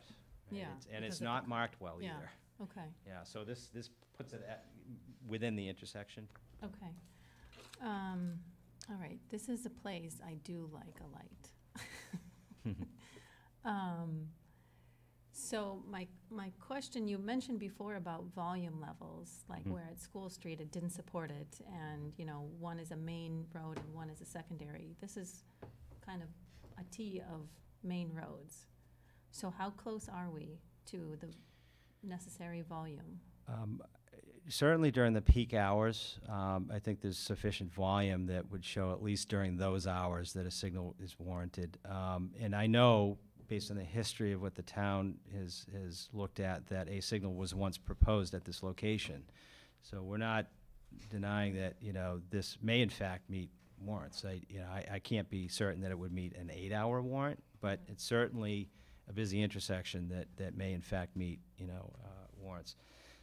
That said, I think the design intent here is to allow for that to happen should the town opt to pursue that as a separate project. But more importantly, some of the difficulties that currently occur with vehicle maneuvers within the intersection are really being created by the geometry itself. Sure, Right. yeah. So again, this is a stepped approach to improving the operations of an intersection by eliminating certain problematic movements, right, and consolidating to, you know, a common, you know, well-recognized form of intersection. Okay. You know, I think what we're showing here is, again, a commitment by Pulte that is a substantial commitment based on the relatively small impact to traffic that their project has here. I think that they're a significant player in advancing a real improvement now that could be built upon to signalize in the future. I wouldn't suggest that placing a signal here, again, is a magic solution to anything. It may, in fact, over time prove to be an appropriate solution, but at this point, what Pulte is proposing to do and what we're recommending is what's shown here, absent the signal, so that we can understand the actual operations of it, and the town can, over time, consider whether additional controls would be appropriate. Okay. Did you look at, is there enough space to put a right turn lane going from 20, what do you call it? High Plain to East. High Plain to East? Great question. It came up in the discussion with the police department, actually. Okay. The short answer is that there may be a way to adjust the alignment in a way that allows for separate lanes. The issue with the separate lanes is that people tend to jockey for position in those lanes and block the visibility of the other motorist, right? So if I want to make a right turn and I've pulled up to the stop bar, Yeah, and someone's next to me wants to make a left turn, yeah. and they're edging out, I can't see beyond that left-turning vehicle, right? And that's a phenomenon that We had a light. this could be designed, and again, this is a conceptual drawing, so Yeah. we could actually refine the design so that a separate lane could at some point be added within the public way. Yeah, I mean, for I that would purpose. like you to look at that. I mean, I see what you're Yeah. saying, yeah, they move up, and then this Yeah. one can't see, and then this one can't see, and Yeah. at some point, somebody just jumps out and, Yeah, and Mass DOT, they regularly tell us, even if you could put the separate lane there, don't do it, because we find that it actually increases accident experience. So they would rather have everyone in a common lane, even if it's a slightly wider lane, yeah. say It backs 14 or up 15. Yeah. for, The right turn volume is not a really high volume either, compared to the left turn volume. So the benefit of having a right turn sometimes lane. I go right and go all the way out of my way, just so I don't have to go left. Oh. On that intersection, because it's just, Yeah, it takes forever. and- It's a terrible intersection, I agree. Yeah, But, I think conceptually, this is what we'd like to do. It certainly could be adjusted slightly so that to the extent you wanted to have perhaps a short right turn lane, Yeah. you could do that. But again, I think the queue, even if this were signalized, the queue for the lane would extend back far enough that even if you wanted to make a right turn, you'd be able to see the lane, but you wouldn't necessarily Yeah, be able two to get to cars- it. 2 cars and you're out of it. Exactly. Yeah. So I think, But is it something that you could maybe study a little bit we further? could certainly refine this as part of the process that we would envision going through. We would do a 10% design drawing that would be reviewed by appropriate engineering staff at the town before advancing that. And that's the point at which we would say, gee, if we make an adjustment, we could get a right turn lane that is, 2 car lengths deep. Or at least we know we could at some future date, right? Even if we build this as essentially shown, we would work with the town to make sure that we weren't precluding something like that from happening if it became signalized, and if there were a benefit to having that in the future. I do have Okay. one other, are you done? Yeah, overall, I think it's an improvement. I just want some more improvements on top of the improvements. One comment, one comment and question I have is I think one of the reasons why it exists the way it exists now is there is truck traffic that goes down there. Sure. Will a truck be able to take a left out of there? Absolutely. Okay. Yeah, absolutely, yes. In the town that I live in, Framingham, there are probably half a dozen intersections that are just like that, and I don't know if it was the same engineer that came up with the bright idea, but it's a pet peeve of mine, quite frankly, because it's probably one of the worst types of unsignalized locations you could design because of the number of conflict points. It does make certain movements easier, right turn, a truck, for Right. instance, but this is shown to a commercial standard, so a tractor trailer could actually get through Okay, here. good. They'd have to go slower, that's all. I got a couple of comments. It's pretty good for something simple. Hmm. I mean, real simple what you did. I mean, I'm not critiquing how easy it was, but just to do that. Mark asked the question I was gonna ask. It does look like if you had a tractor trailer, you're gonna take a left, but if you say it doesn't, that green space in the middle, do you propose that to be raised curb or striped? It would be raised. Yep, yep. And there's a utility pole in that island today that, quite frankly, we wouldn't want to really move if we could avoid it. Well, we like leave them like over the fire station. We I- just leave our utility poles wherever, because they're like trees. We'll never take them down. Okay, now, one of the things, I don't like a right turn lane. The only one I see that works is up in Norwood on 1A, but it's like this, and they got an island. Oh, But right. that's the problem down there right now is, you come there at, 5, 6 o'clock at night, coming down High Plain, there's not a lot of traffic coming at you, and there's very little coming from East Walpole and East Street. The problem you have is, I love people who don't put on their blinker, or you gotta figure out what they're gonna, that's the biggest problem. And if you put a right turn lane, we're back to the same thing. Is he or isn't he? Is he or isn't he? And it's almost every time I've gone down East Street and I put on my left blinker, they decide, time to go. That's, I think, getting rid of that, it forces these people to make that turn. Yeah. To put the blinker on, and I think it'll actually help the traffic flow on High Plain coming westbound. Plus, I think they still live there, the back off's gonna be a lot happier, because now their yard is not backing out into Right. High Plain there. No, that was a very, like I said, very easy, simple thing, I think, that you got 5 people up here going, should've done it first. That's That's what we like to hear. That way, we'd be on a roll. Phil, do you have comments? Well, we'll want to hear them anyway, actually. Again, much of what we discussed this at the June 1st meeting, and I should say that that meeting was the first time that we had seen these concepts, and I know there was a follow-up communication from Mr. Michaud, I believe on Monday, that was submitted to this board. So we haven't had a lot of time to review these formally to that end, and again, these were all comments generated by the police department initially, so just to put that into context. But again, much of what was said here, reflects what was discussed at the meeting. As far as, a future signal, I would say, given the limited view of what was submitted by Mr. Michaud,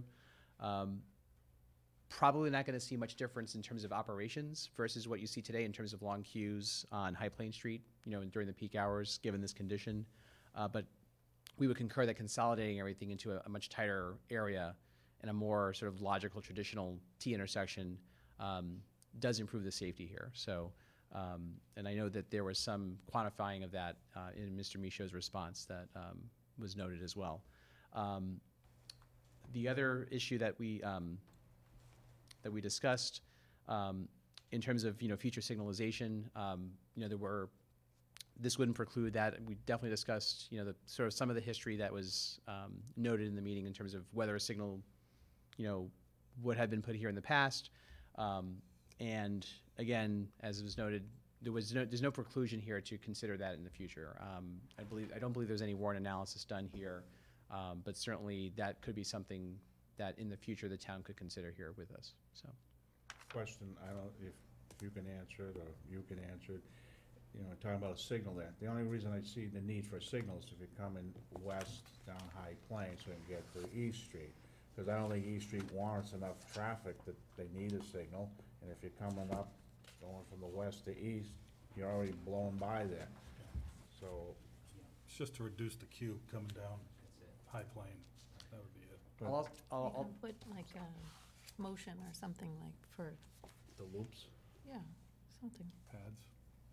And the thing with those is, if you get one or two, I just like the idea, Sarah, now you're really gonna have to put on your blinker rather than trying to guess when you're coming out of there. No, it's good, yeah, move it over and make it. And the other one is trucks. I mean, if I get stuck in my pickup, I gotta kinda look like that, or you see a lot of people turn, they're the ones who actually kinda slow it up.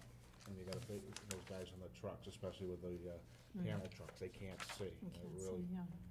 And to Mr. Romeo's point, as far as truck traffic here, because this is still, even though it's a town intersection, because it's a numbered route, that's an arterial route here, any redesign of this intersection would have to consider that there is that truck traffic or, sort of that through route traffic that would have to be considered, given sort of the right turn, left and right turn nature of Route 27 would still have to be considered in any redesign, so.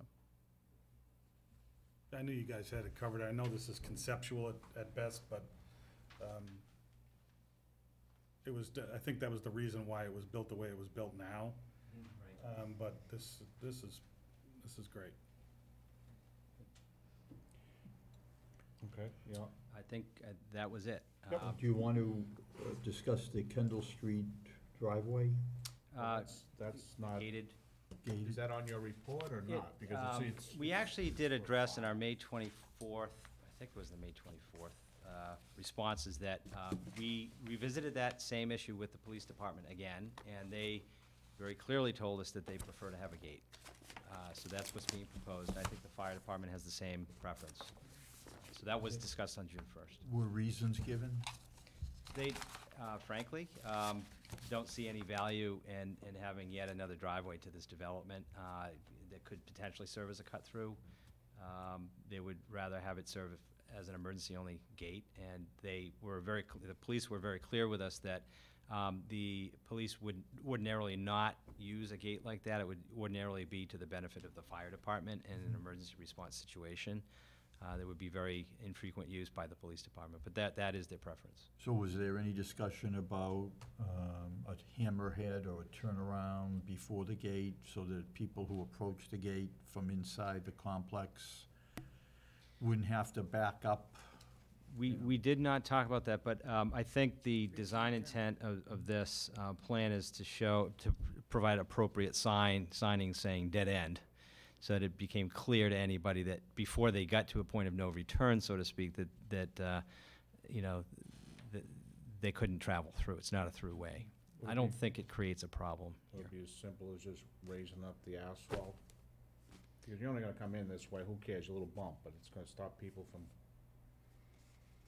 I'm not gonna make a big deal of it if you didn't understand, is if you see a little asphalt raised up 4, 5, 6 inches, people ain't inclined, you say, no enter, do not enter. They're inclined not, I'm not saying put a whole curb there. Are you talking about people coming in off of Kendall or Yeah. No, your People going out. Your people, when they get So stuck. the gate where it's located is in off of Kendall, so Oh, okay, they then. would see it very prominently before they even had those thoughts. It's right at the end of the Oh, okay. parking area. Yeah. See that, so the location of the It's gate is in, set yeah. right here, so that if you're coming and approaching building 4, you'll be seeing the gate and any You got signage plenty that of we room. put on the gate, or signage to the left and the right of the gate that says, emergency access only, do not enter. You'd be able to see that well into the. And if you pulled off Kendall, you got enough room in that to pull out? So if you're coming in from Kendall, Well, you're gonna have a Not gate as there. much. If they're stupid enough to drive through a gate, they're tough. There would be I mean, I signage. can't prevent, stop stupid, right? I think that's where signs would come in Yes. operationally. right, there would be a sign. Is there gonna be yeah, do not enter. pedestrian access through that Can't fix stupid. area to Can't Kendall? sign stupid. Like, will there be a pedestrian gate so people can walk out to Kendall if they want to? Yeah, there's not proposed, there's a sidewalk Oh, that's a good sidewalks idea. out there. connection throughout the entire project. You take your life A in your sidewalk hands. network. Well, you can walk right that goes across out the to cemetery. Sidewalk on East Street, but there's no sidewalk connection out to Kendall Street. I don't believe There's there's a nothing on- sidewalk on. There's no sidewalk, so when you walk out there, you just get hit and they push you right over to the cemetery. You're down there. One stop. Yeah. All right. Well, now you come back a little stuff, and so we're gonna continue this, we'll have to do it on the 19th, and what? I don't have it right in front. Oh, I'm sorry, Tim. Could we have a consensus of the board of the presentation, because that would allow me the opportunity to try to create some conditions of approval?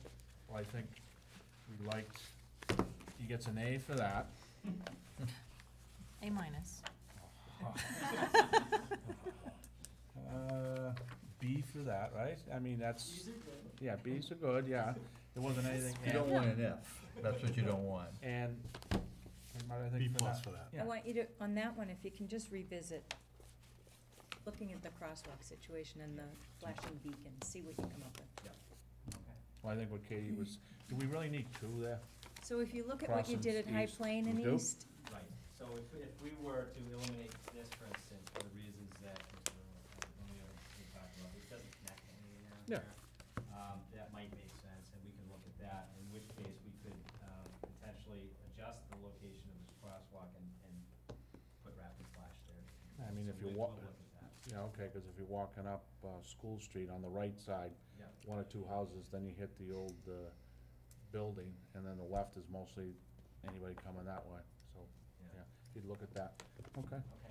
so you got that, you all set, Tim, with those 3? And Diamond Street off? Wow. Okay, now, what did you wanna do on the next meeting? So, at your request, we submitted some suggestions on what we could talk about. Yep. Future hearings. So, for the June 21st, we had suggested a stormwater discussion, and, the planning board has, and the conservation commission has hired a independent peer review of the drainage study, the stormwater report. We received a comprehensive, comment letter from, John Chesnia, and we, responded today, or yesterday, we responded back in full to all of the comments. We suggested that maybe next meeting would be a good topic to bring in, we have our civil engineer, and if you could bring in your stormwater peer review consultant, we could, John Chesia, that he was hired. Is he for, He was doing both. He was doing both. All The right, only, that's the only thing is to find out, I don't have Landis was the one coordinating the whole thing, so I'm not sure what this guy's availability Well, is. it'll probably work out better, given the fact they're not going back to Concom until Yeah. the 27th. Mhm. So then by July 19th, we should have everything together. Okay. Where are you going? So, The Cape? What do you mean, July 19th? Okay, but they're gonna be down with 4 members. Yes. They said, You got the 4. Well, but didn't he say June 21st? Yeah, what's happening there? No, Isn't that it's what he not. said? No. No. Can't do it. It's 14 days. Okay. That's our rules, and you don't want. do you wanna give them I don't know, you don't typically like that, but I would give them an extra day by themselves prior to the 19th. Special meeting? This is Joe. creeping at a, Yeah, I understand, but we could accelerate the pace a little bit. Did we not meet the 14-day criteria for the stormwater? Is that what? No, it's the submission of documents to us. We won't have them in to us. Oh, we already submitted them. They're all in? They were in yesterday, and I believe they were FedEx to the planning board and the conservation office Talking about the today. stormwater management docs? And delivered. That came in today. Yeah. So 14 But days. Landis told me that she was gonna deal with them, and I didn't do anything with them because it was, she was doing the stormwater management. They delivered them? Nope, they Plus, came in you don't today. know whether this guy can be there or not. I have not a clue what his availability is. Yeah. Mm-hmm. I'm here, so. Yep. All right, so you submitted in the 14 days. What do we got next time? Of June 21st, we have, Pemberton Street, 1350 North Street, Rustic Road, Renmar AQV, Renmar special permit, South Side site plan approval, and South Side special permit, What's that?